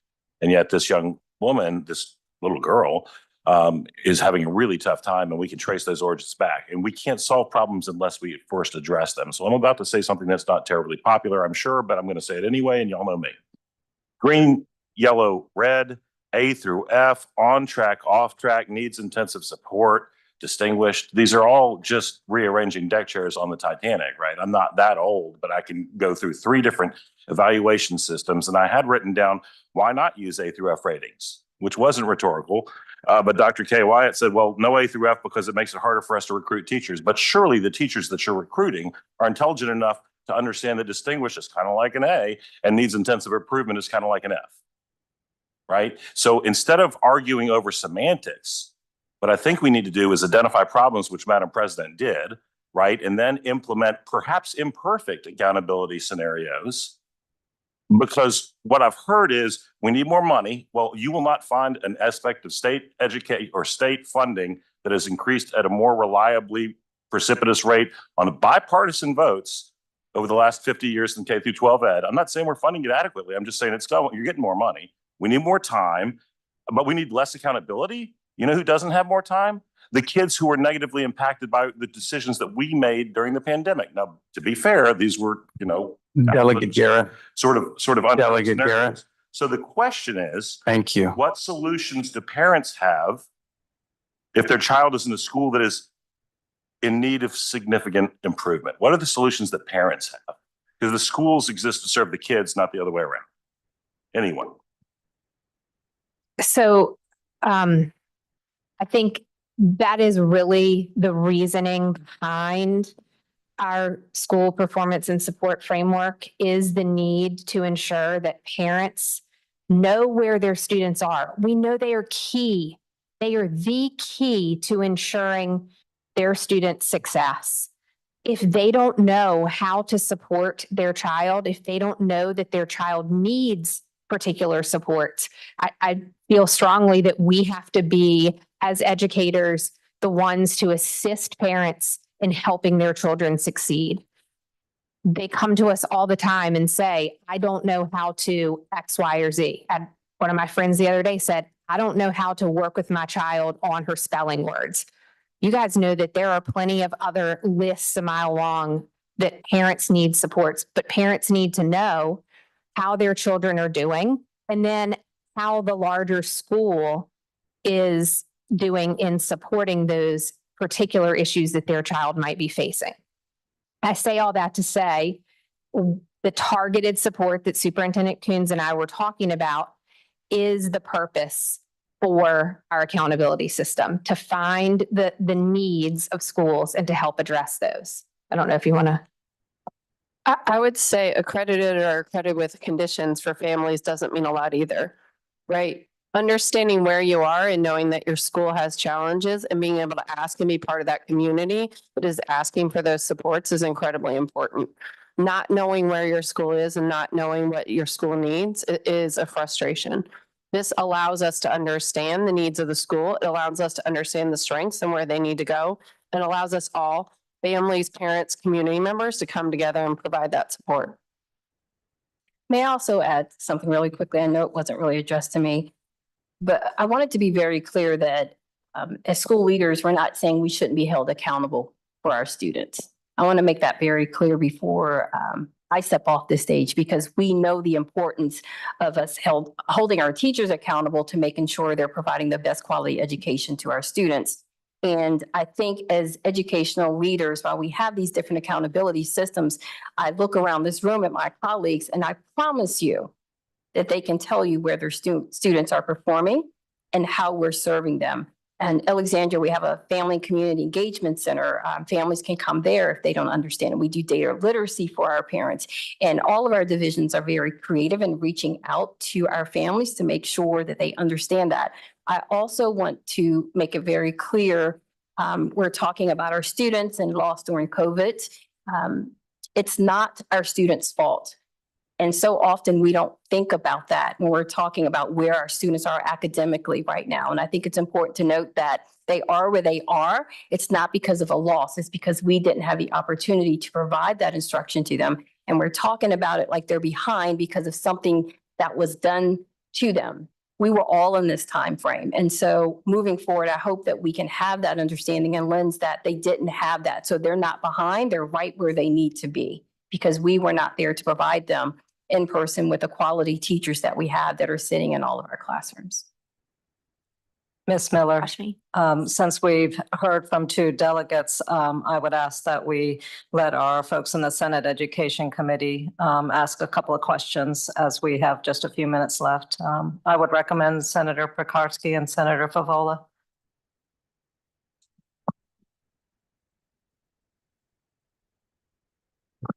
I'm loud, but I guess that will use this. Dr. Kay Wyatt, as a former Titan, it's really nice to see you here. And I think you must have been reading my notes that I was furiously typing out to ask questions, of which I have multiple ones. And I don't think many of them have really been addressed head on, especially with our English language learners. We had the panel on early childhood education.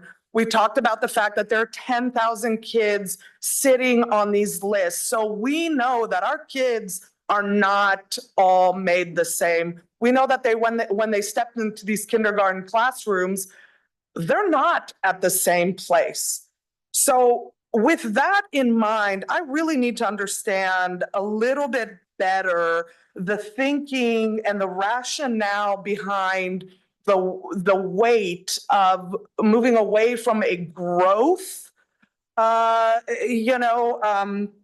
metric to more of this mastery standardized test-based metric, which I think, as we are reading, it is just not in line with a lot of where the research is in the educational space today. So that's my first question. My second question is comment, but this is the first year that my teachers, my superintendent, my administrators said to me, you know what, Stella, this was a normal year. We feel good. We've got teachers in the classroom, kids are in a better place. We've seen a great amount of improvement.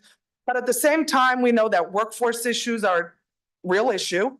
We know retention is a huge issue. And on top of the Virginia Literacy Act, standard after standard that we're putting on them, are we really going to be serving our kids in the end if we overwhelm our teachers to the point where they say, I can't do this anymore? The pay's not there. As Delegate Rasool said, we expect schools to do everything from parent to feed to educate. I can't do this. That is a real worry for me because we know at the end of the day, there is nothing that will make a difference in a kid's life as much as a highly qualified teacher will. I'm scared for those teachers because they are dwindling. So comment, question, but I really would like to hear about the growth aspect. Thank you. Thank you, Senator Pekarsky. We didn't have a growth measure in our last accreditation system. We had nothing that showed the impact of a teacher. We had no section that said, you grew your students this much. You had huge impact. You grew your students more than expected. This system actually recognizes growth and pulls it apart. It says you as a teacher had a large population of English learners. You grew your English learners more than was expected. You had about large populations of students with disabilities in an inclusion classroom. You grew those students more than impacted. It actually recognizes our teachers in our classrooms more than the last system that said accredited or unaccredited. It didn't really say what you did or how you move students. We want students to grow and we want to measure that growth.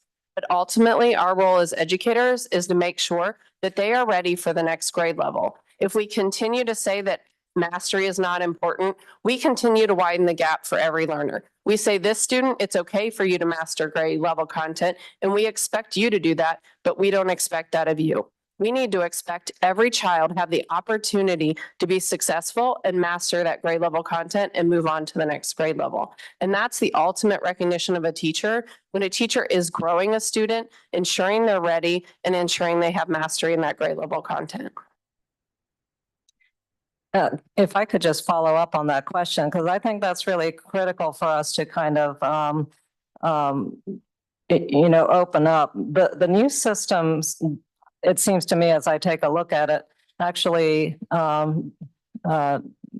does not support the heavy investment in growth that we want to see.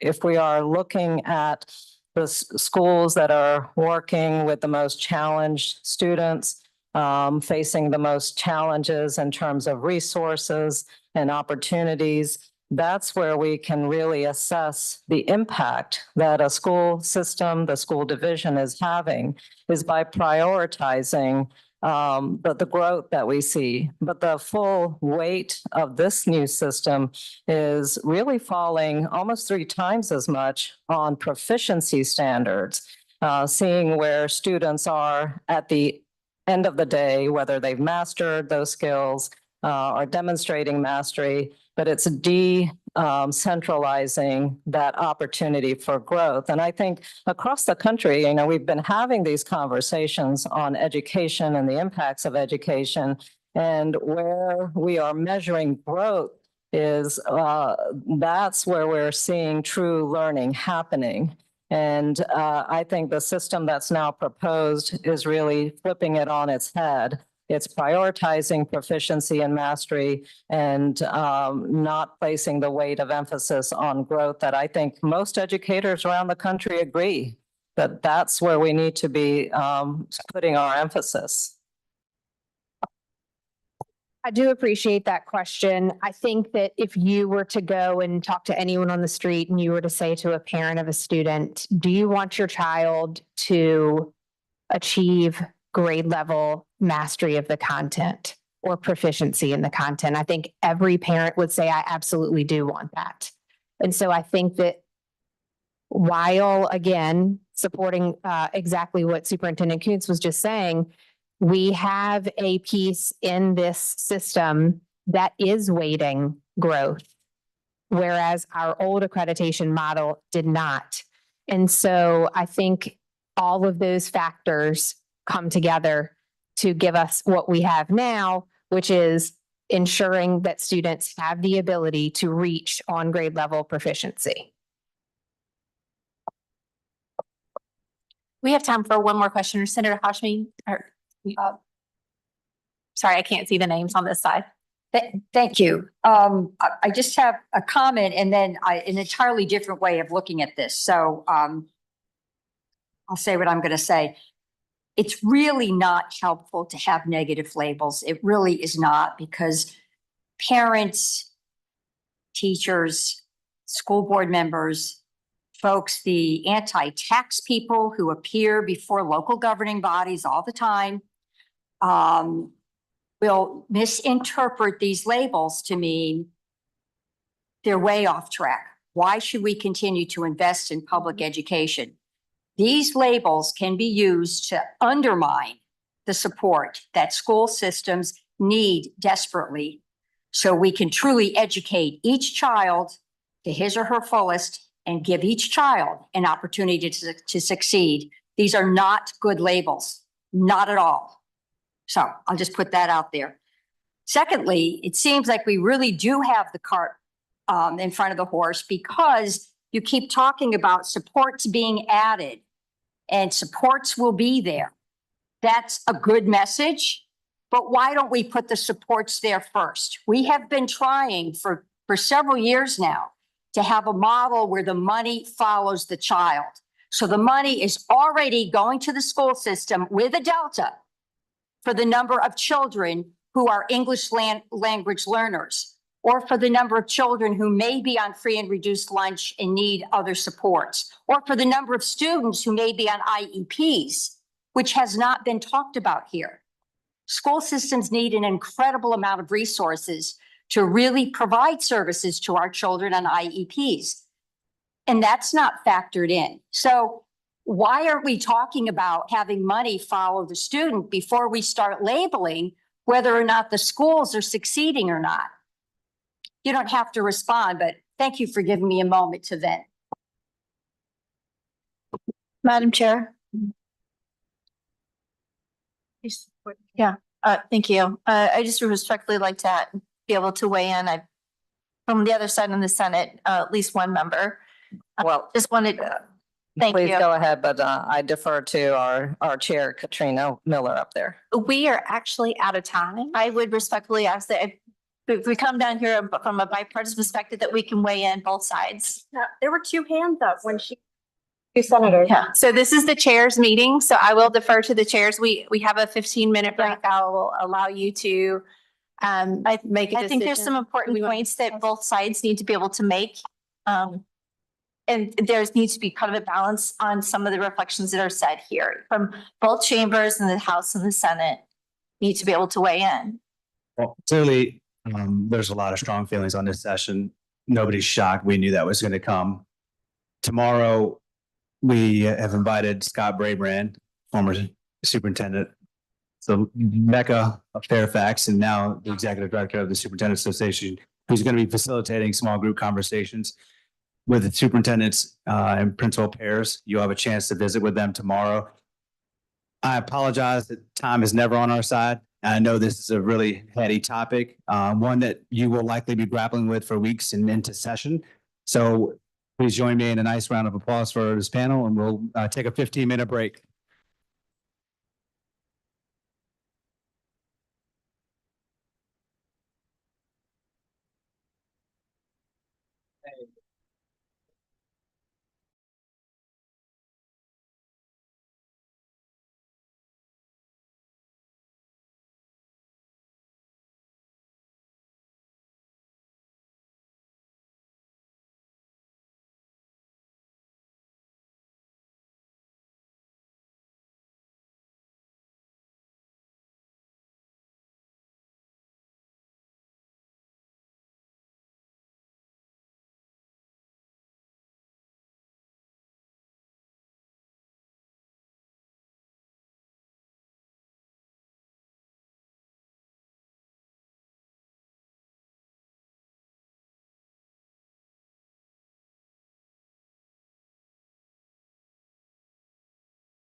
And Senator Lucas is going to introduce the session. Thank you, Dr. Siddiqui. Good afternoon, everybody. Take your seats, please.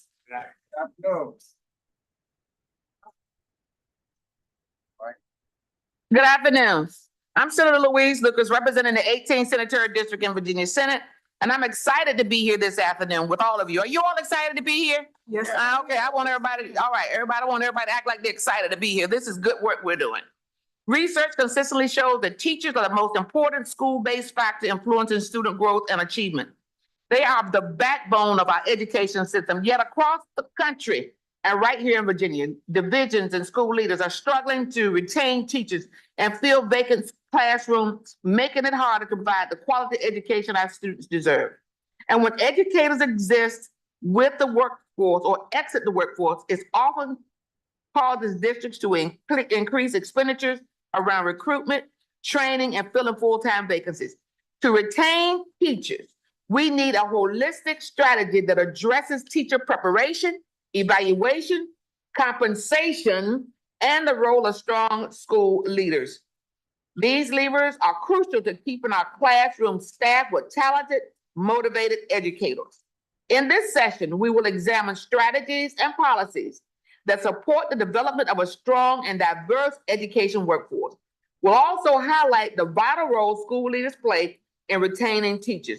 To that end, I would like to turn it over to our moderator to kick off this important conversation. Dr. Angel Miles Nash serves as program officer at the Wallace Foundation. Dr. Miles Nash, the floor is yours. Thank you so much, Senator Lucas, for that energetic introduction. I really appreciate that. And before I get started, I'd like to ask everyone to think of their favorite teacher from their K-12 experience. I see lots of smiles, so it's a good start to our launch. I'm delighted to be here today to moderate our panel on innovative approaches to teacher retention. I'd like to thank the Hunt Institute, our expert panelists, who I will introduce momentarily, and each of you for your attention to school leadership as a vital ingredient to student success and teacher retention. This is something that we wish we saw more often, and we applaud you for this. I'd also like to thank you for inviting me back home to be a part of this important conversation. It is no secret I'm a proud Richmonder, but also for further inviting me back to the very campus and building where I had the opportunity to take and study diligently for my first collegiate calculus course as an 11th grader in Richmond Public Schools. I did have memories and chills when I walked in the building today. The educational journey that provided me the opportunity to take that course as an 11th grader was fueled by the investments of the teachers and the administrators, who many of whom were career educators in Richmond Public Schools. Let me be clear, they started and ended their teaching and leading journeys right here in this district, which is a powerful testament to their unwavering commitment to the communities that they taught in and to the Commonwealth. I rarely enter conversations about teacher retention without acknowledging the long-standing tenure and impact of one such, my favorite, which is why I asked you to think back, my third grade teacher, Miss Ruth R. Little. I was blessed to be in her class during the last year that she taught as a Richmond Public Schools teacher before she went into her well-deserved retirement. And watching her pour into us the same energy that I knew she poured into her students in her first class many decades before was really powerful. And I knew that she had poured so much into them because they came back that year as college students, as career working adults, to come and thank her for their time as third graders. And that was truly emboldening to me. I admired and trusted Miss Little so much that I often sought her career advice about the professions that I was considering as a wise 8-year-old. She never hesitated to give me her honest opinion, and I regret, unfortunately, that I didn't have the opportunity to share with her what I chose as a career, but I adamantly reflect back on that time, which was my time as a third grade teacher, as something I believe she would be proud of. I recognize that times have changed and we're in different markets in a different world as it relates to teacher retention, because career switching is happening more often. And we know that employees across districts in different industries not only leave the career, but they're switching because they are leaving the people leaders and the culture builders that lead their spaces. That's why we know just how important it is to consider principals in shaping and making the school spaces that teachers thrive. Unpacking what informs this current reality is the reason I am excited to hear our panel of experts talk today about the importance of investing in teacher leadership and retention. At the Wallace Foundation, we have been investing in understanding and strengthening school leadership for more than 2 decades. When we began our work, we were told by a group of high-profile educators that leadership was, and I quote, a back burner issue.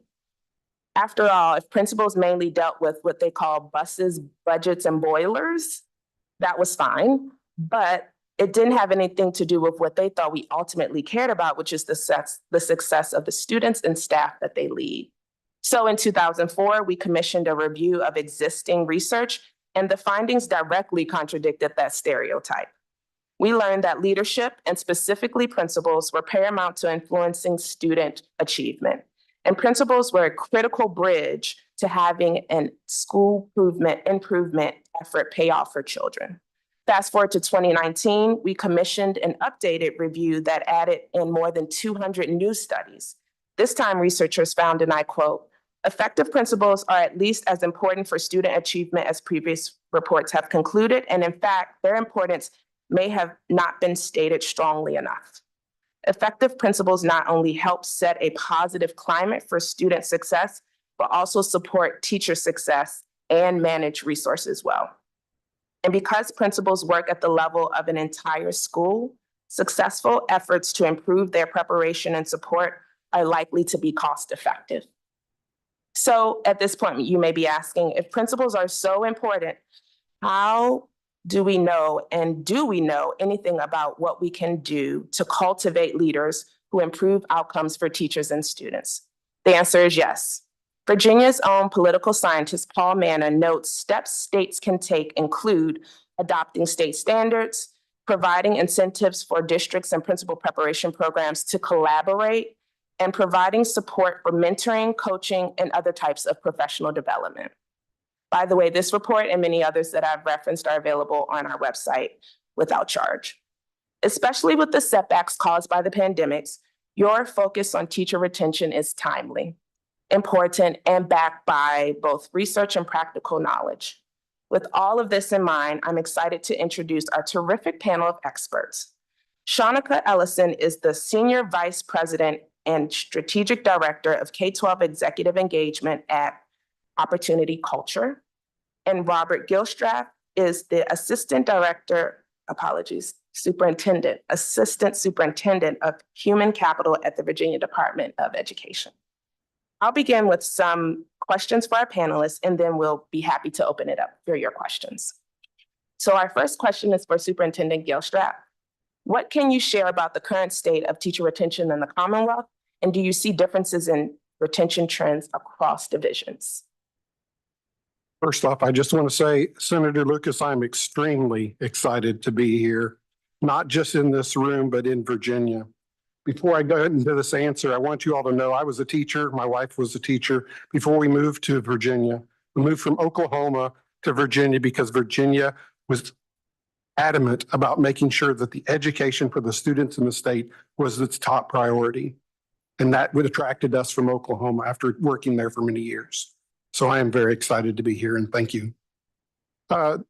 In reference more to teacher retention right now in Virginia, I feel like we're on a curve where we started on the upward trend, peaked last year, and on our way back to where things are closer to where they used to be, but still not there. Be more specific, we have roughly 3,000 teacher vacancies as of last August. I do believe that number is going to be much lower when we get to our October numbers. Been tracking vacancies and postings across the divisions. It's been a very positive outlook for just the last 2 months. When we get those October numbers, I believe that they will be even better. Last year, we were in the 4,000 range, and the year before that, we were in 3,000 and 2,500 before. So that bulge of teacher vacancies does look better. It is still far from where it needs to be.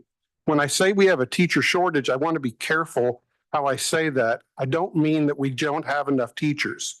We do have enough teachers. We have 159,000 licensed teachers in the Commonwealth, and we only need 106,000 to fill all the vacancies. So the question might be, what are those other 50,000 doing? Some of them have left the state. Some of them are here in the state. Some of them have changed roles into administration. And when we talk about that section in a minute, I definitely want to point out the fact that I believe that as we look to fix this and improve this, we need to definitely look at pathways for teachers to advance, but still remain in the teaching profession, not move up into administration. Another thing I want to point out is it's really a regional and site-based situation when we look at where the high numbers of vacancies are.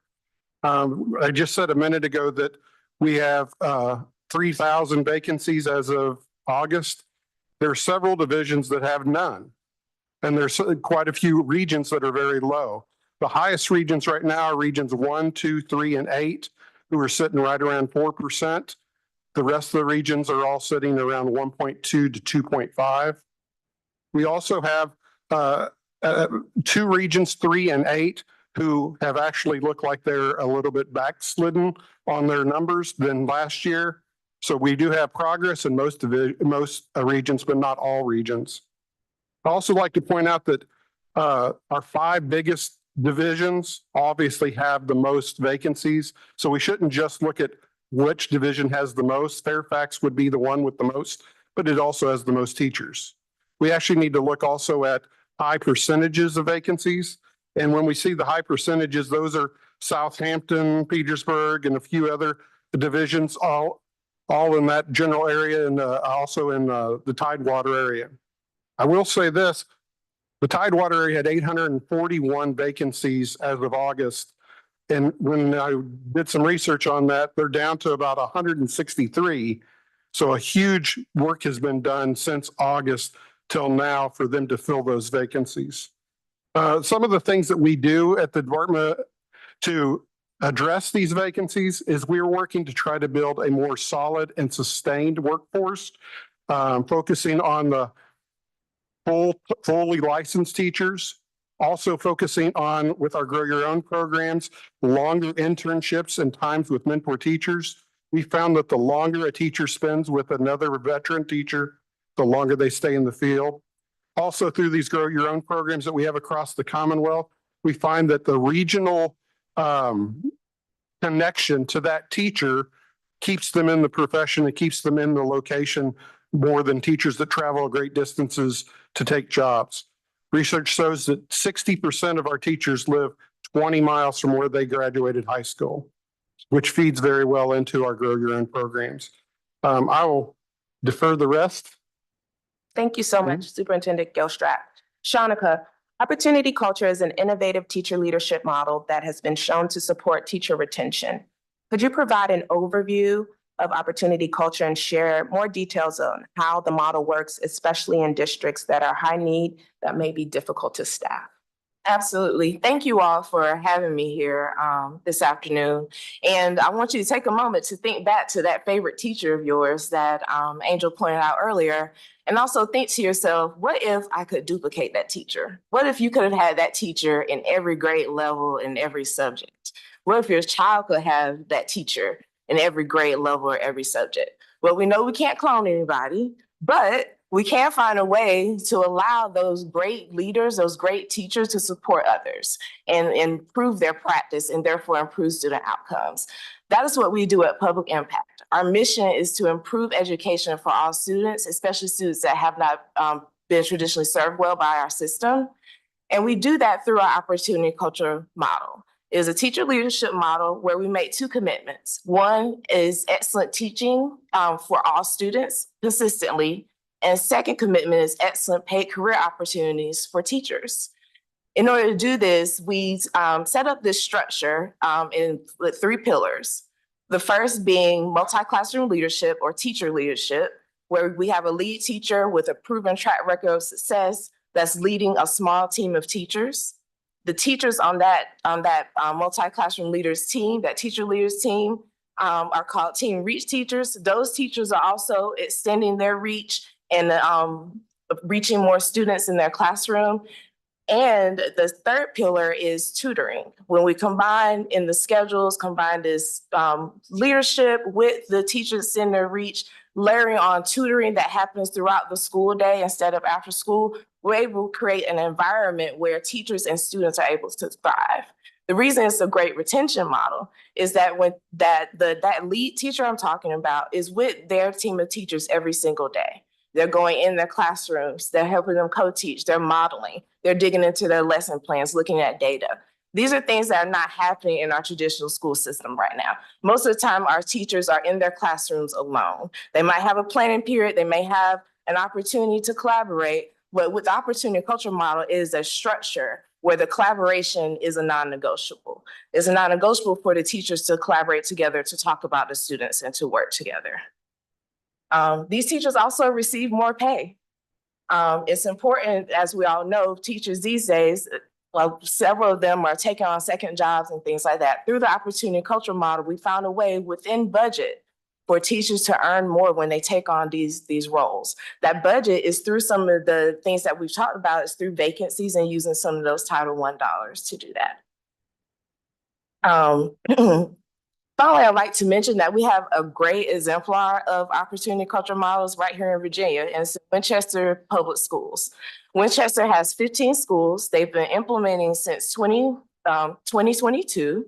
And this past year, 15 schools, 9 of those schools made high growth and 4 made typical growth. This is a district that has had trouble with their outcomes for some years and has also had challenges with their retention. They were the division that opened with the lowest amount of vacancies this year in their region, which is really exciting. So this model, like I said, is creating this environment for teachers to be successful, where they're getting that on-the-job development every single day, and therefore our students are getting everything that they need in order to be successful in the classroom. Thank you, Shanika. This is a question for both of you to answer. Principals play a critically important role in teacher retention. How can the Commonwealth support recruitment and preparation of strong school leaders who can in turn support retention of quality, diverse educator workforce? Sure thing. Well, as a former principal, I know that this is an extremely challenging step that a principal has to take, as well as running a school. Some of the steps that we've taken this year, if you're not aware, the Commonwealth received a SAFE grant. That's a student apprenticeship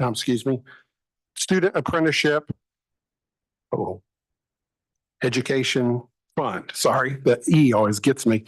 And this is a $6 million grant from the federal government to help us grow our apprenticeship programs here in the state.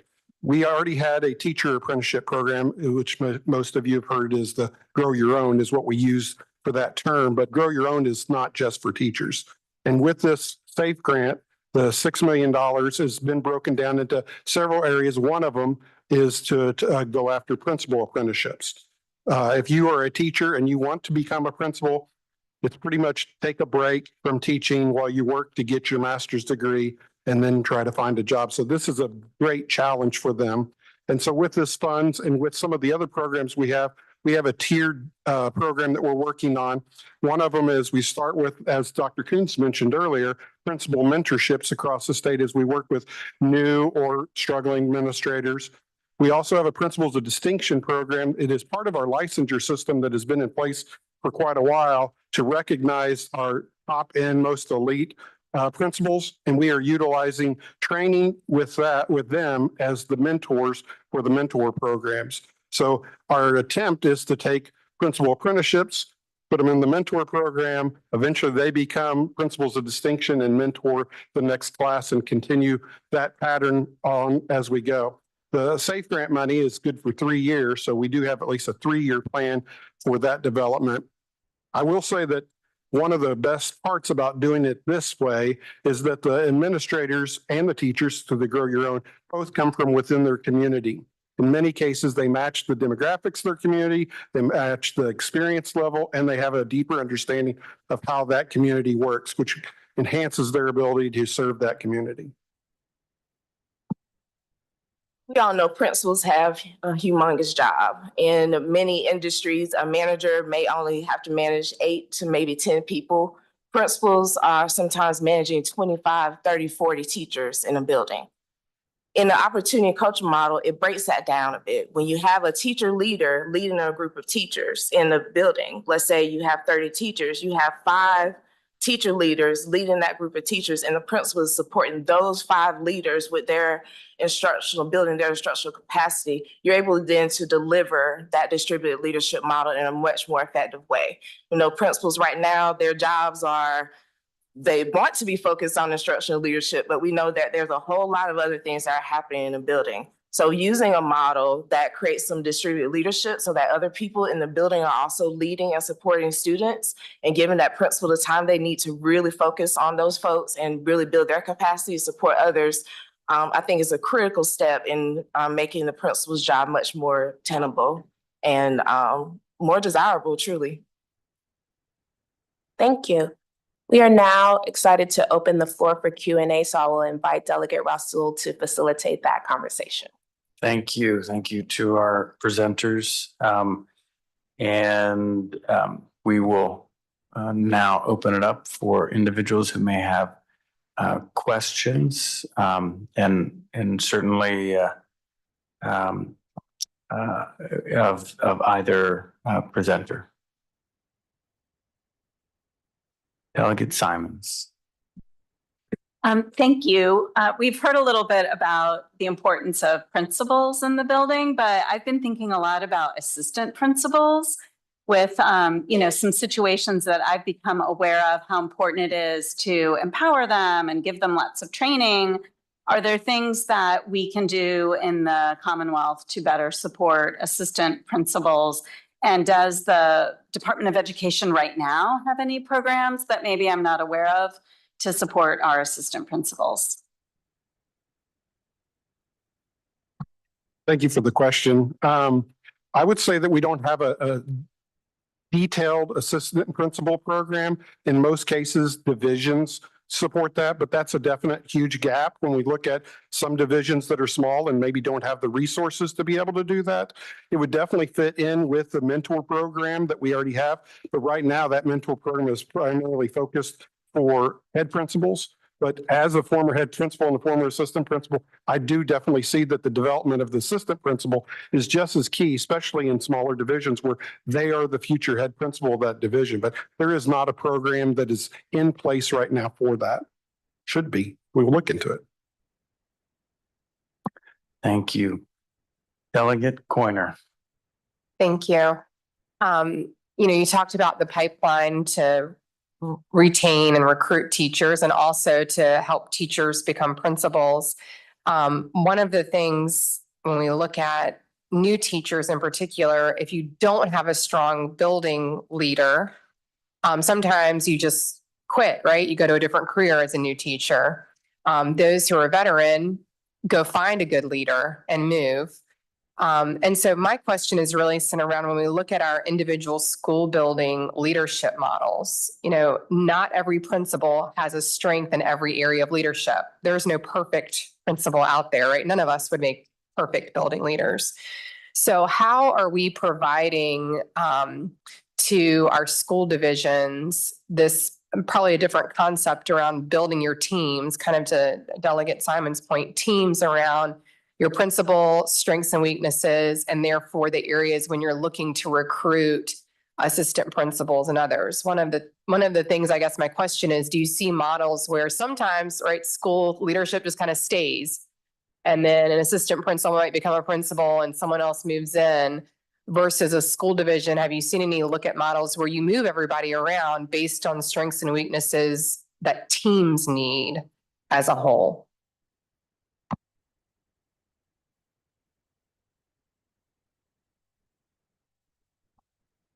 A great question. And it's a great focus point also. We don't see formalized programs like that. What we do see are great examples of divisions who do that work already. And we've seen there's also good examples outside our state. In Houston, there's a great example of an administrative development program that's not just to like find principals. It's also to grow the principals and to share leadership so that they can, as was mentioned earlier, focus on other topics. I would say that one of the big challenges for us in that is that there's so many variations within that concept, so many strengths and weaknesses, and then you have some divisions that maybe only have a few administrators. So for full development of that would require an individualized look, which I think is what we've been trying to do mostly with our Office of School Quality, is to have an individualized approach on how to share your leadership and grow the leaders within your building, and also to develop that long-term commitment as an administrator. You didn't mention this, but we do know that principals don't usually stay in the same place more than just a couple years. 3 years is, I think, the national average. And if you also look at our retention rates, we have 25% of our teachers that go from one school to another school that don't actually leave the profession, but they leave the building that they're in. And that creates a big gap of knowledge at that base. And it also creates a whole new, restart the whole process again with the new staff. So we definitely see that as a focal point. I do believe that with work through the Office of School Quality, now Office of School Quality tends to focus on struggling schools, and all schools would need this and benefit from this. Senator Favola. Thank you for your presentations. I do have a question on whether or not we should have formalized training for teachers who either want to go into administration or are looking for another track, and for principals who are actually leaders right now, the principals now. So there's inherent in that model would be support for their current jobs, opportunities to train them to move up should they choose to move up, and then hopefully helping the current principals be as good leaders as they can be. I guess the expectation here is that a good principal this is a key factor in retaining teachers. Is that your message? I definitely believe that's a message that we would share, but it also is it's a national message. I mean, that's seen all across the United States, that a strong administrator has the ability to hold their staff together for a longer period of time. But I'm not exactly sure what your question was, so I don't know if that was a response you were looking for. Well, I was looking for opportunities for more training programs. I guess we could contract with universities, which we used to do, but that budget line item hasn't remained as robust as it was.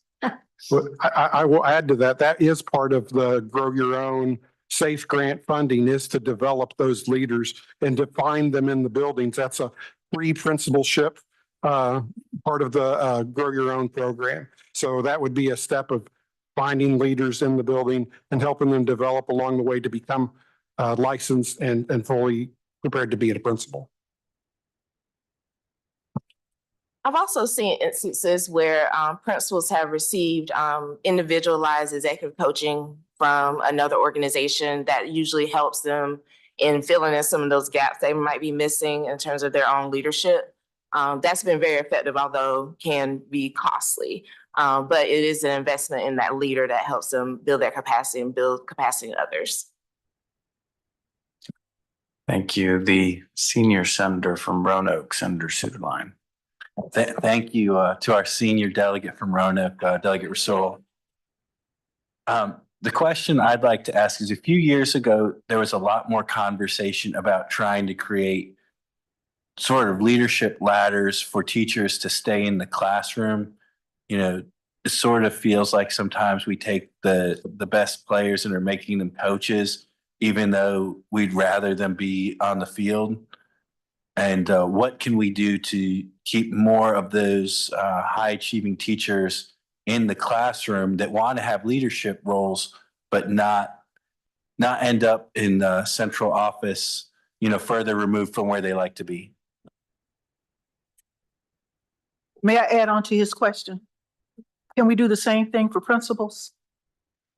Because what I've seen is those principals who are doing an excellent job and are bringing along those schools that have not been the high achieving schools and bringing them up to par are immediately plucked and taken into administration. Yeah. Or they're taken from that school and put in another school that's already high performing. Why not leave them where they are? You know, so that they continue to do the good work that they're doing in that school. But they're either immediately plucked and put into administration, although I know that what can we do to incentivize that principal or even an assistant principal that's doing well to stay where they are in the same way that we would do for the teachers? I fully agree. We absolutely have sometimes a shortage of talent, right? And so we find that really great leader and we want them to do all the things and go to all the places. But in both those models, the answer is yes. In the opportunity and culture model, there is opportunities for teachers, those high achieving teachers, to lead from the classroom. So they're still teaching, but they're also leading a group of teachers, supporting them, building their own capacity, building their own leadership skills. And the same thing can happen with principals as well. You can have that excellent principal that's training and leading other principals instead of taking them and plucking them from school to school. The key is going to be around setting up the structures for that, the pay and career ladders, all that good stuff that can be fit into regular budgets. And we've done that several times in many districts. Can I add to that? Sure. I would also like to say that we've seen, necessity sometimes creates creative solutions.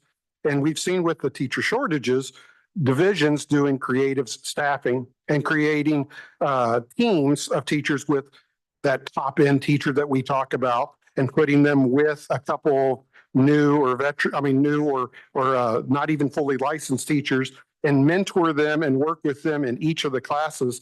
And that flexible staffing has created some ladders for those high-end teachers as well. With the administrator side, our Principles of Distinction program that's exactly what it's designed to do, is to give a ladder within the administrative world so you don't have to step out of your role as a head principal to get that next step or that next challenge in your life. So that would be an example of what we're doing right now. I have a question for Ms. Ellison. You lit up when you talked about Winchester. Can you tell us specifically, so we can wrap our heads around, what specific tactics are being used in Winchester overall, and then maybe also what of those tactics are most impactful that you've seen?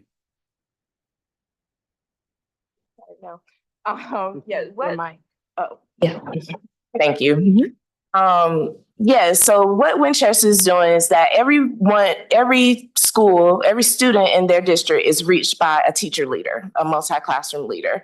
That means every teacher in the division has a lead teacher that supports them on a daily basis. That person, as I mentioned before, is going in and out of their classroom, helping them look at their data. They're working collaboratively together to talk about students and things like that.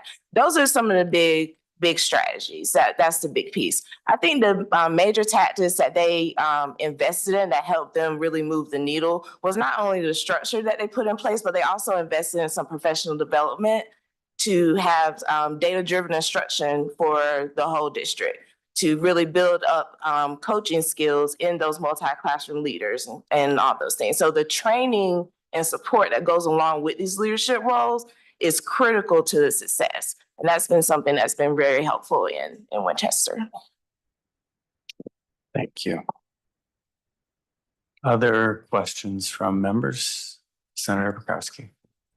Thank you for the presentation. I have a question going back to teachers and the gaps that we see across the state. And you said it was quite, uneven, and you named some areas and jurisdictions where we see higher numbers of vacancies that also happen to be areas of more diverse student populations. So I guess my question is, why do you think that is? And what are we doing to kind of encourage teachers to come teach in some of these very high need, more diverse schools? I guess that. So one of the things I want to focus on also is with the Grow Your Own programs, those are actually people within the community that they live in. And so that's where you find the demographic match that you would probably, that you're looking for in that question.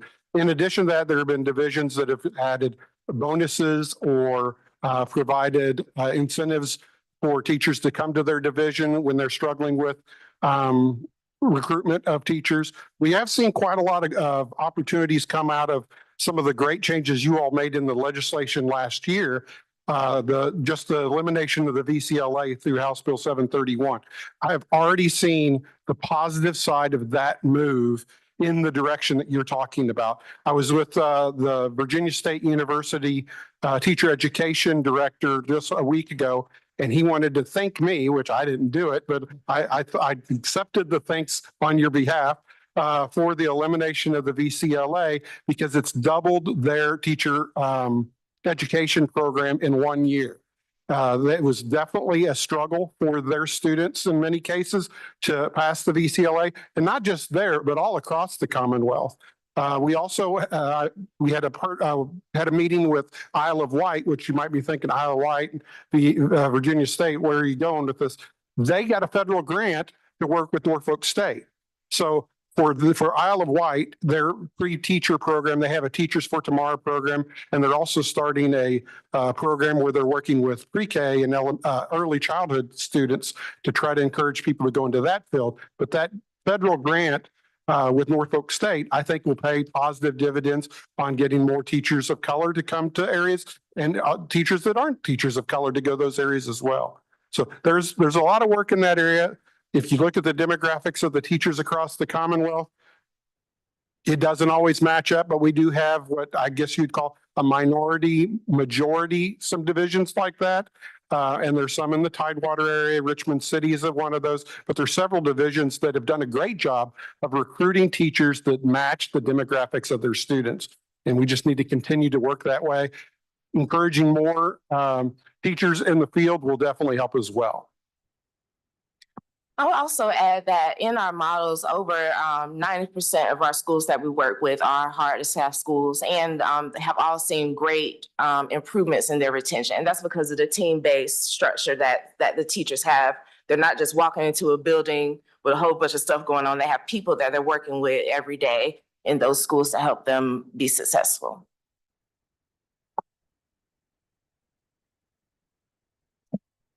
Thank you. Further questions?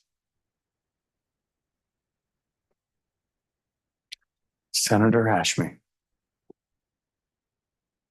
Thank you again for your presentation. And I was just thinking about the conversations that I've been having with a lot of educators in my district and elsewhere. And, you know, one of the key areas that they spotlight, especially those that are making the very difficult decision to leave the profession, one of the areas they all seem to speak to is the issues of mental health challenges that they are seeing among their students, behavioral issues, and the kind of difficulty it is to provide education in a context where so many students are traumatized, coming in with deep personal or family trauma. That in turn is also leading to mental health concerns for our educator workforce.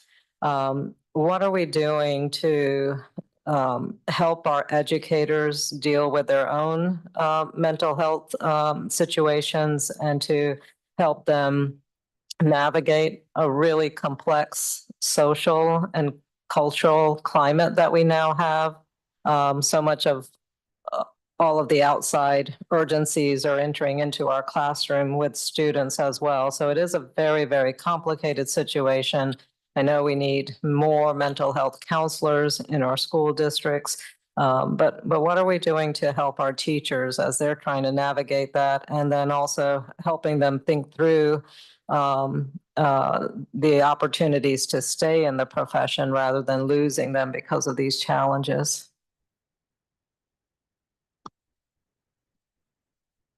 That's a great question. It's a very complex question and complex solution. I'm going to extend it even beyond what you said. I think that it's going to have the potential to be even worse because so many divisions have utilized ESSER funds and ARP money to pay for mental health supports. And with that going away, they're going to have to struggle to figure out, well, we had counselors that we didn't have before, and we had graduation coaches and attendance workers, people that would all be quick to recognize some of these struggles that the students have displayed, and some of that's going to go away. So there is a huge challenge there, but I think that that challenge is only going to get stronger.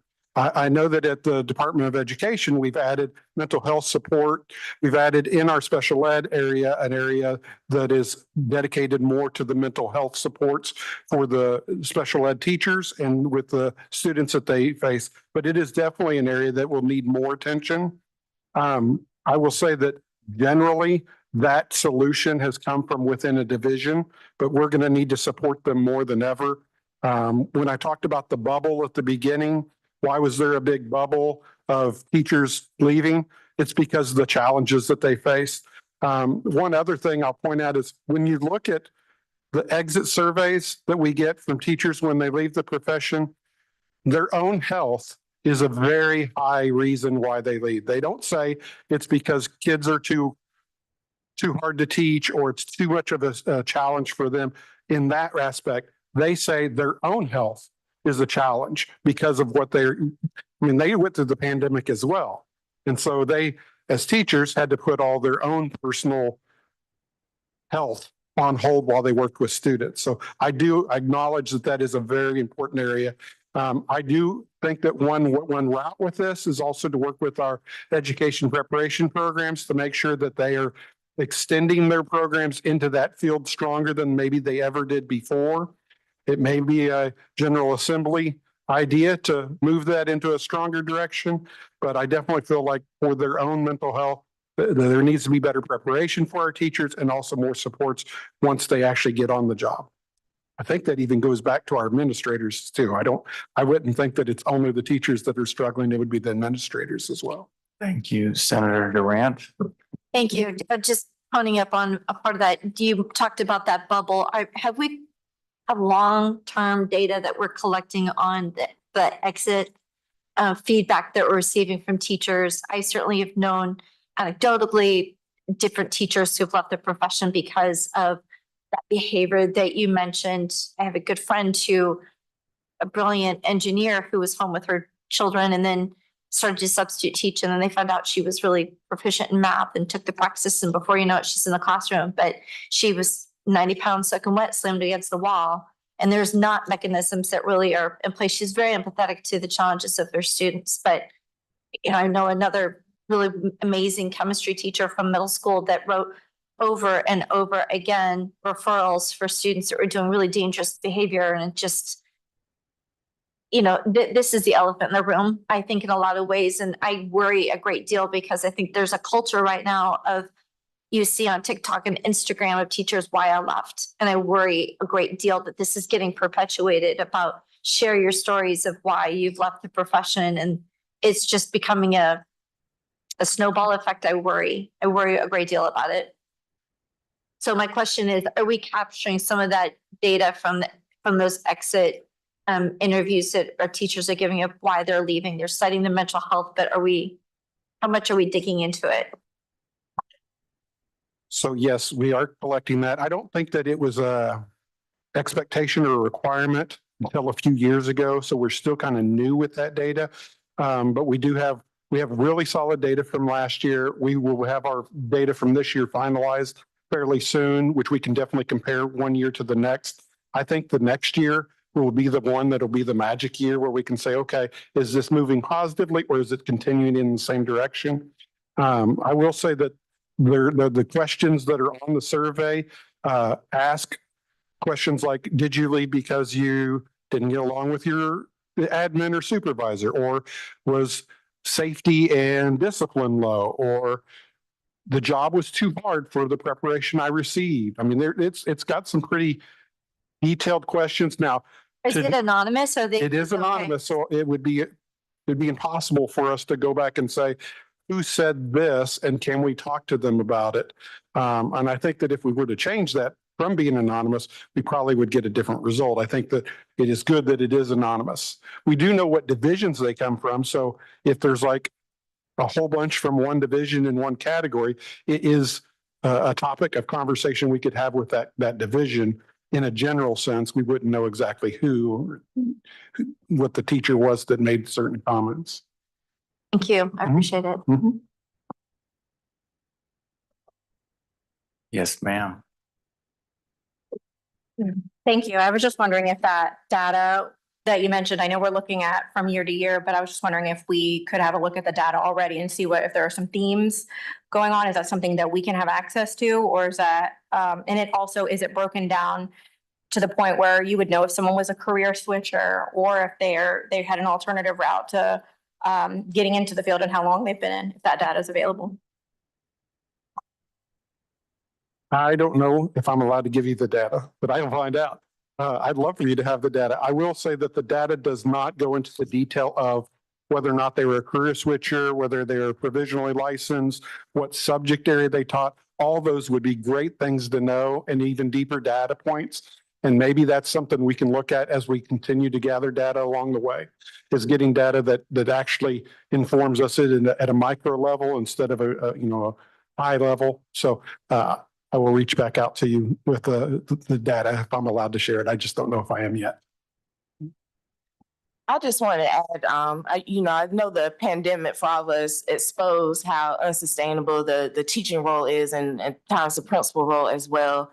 And it's really one thing to think about in terms of how we make these jobs better is really thinking about how we're reimagining the teaching role. Instead of this one person, one classroom, having people work in teams and working collaboratively together to make the job a little bit more sustainable. Maybe people won't have to work after hours and things like that if they're able to collaborate more.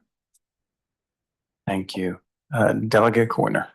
Thank you. My question is about when you look at professional development and requirements that get added either by the department or that get added by the legislature or that localities choose to add.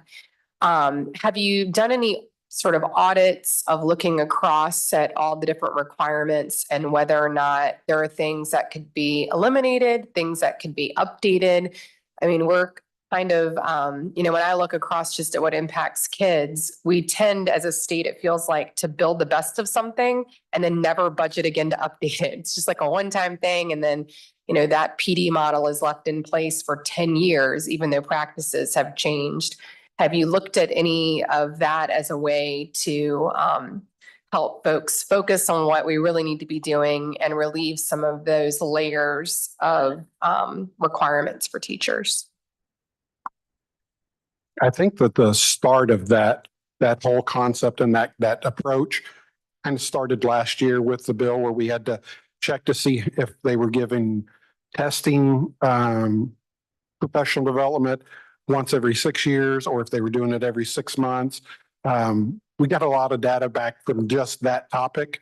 It was only required for 1 year, so it's not going to be data that repeats itself, but I think it did open the door for us to have that conversation with divisions, especially divisions where there's a high turnover of teachers.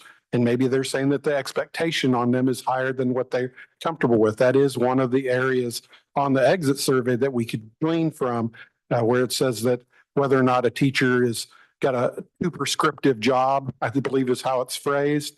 And so that could lead to having conversations with at least the divisions that have a high turnover like that. There isn't anything in place right now for us to go out to each division and have them lay out their professional development plan and evaluate it right now. Delegate Garrett.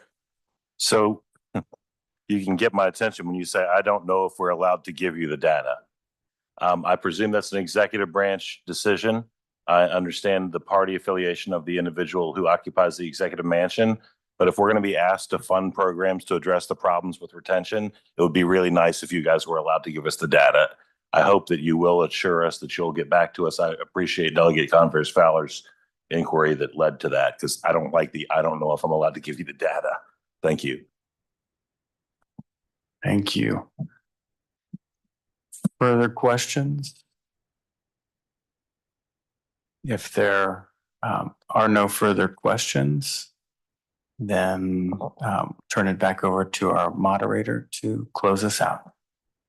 Thank you so much. Oh, absolutely. Yeah, just wanted to mention, if any of you are interested in seeing the opportunity culture models in action, we do have a visit scheduled for Winchester schools in March. So if any of you are interested, please feel free to contact me or reach out. Thank you.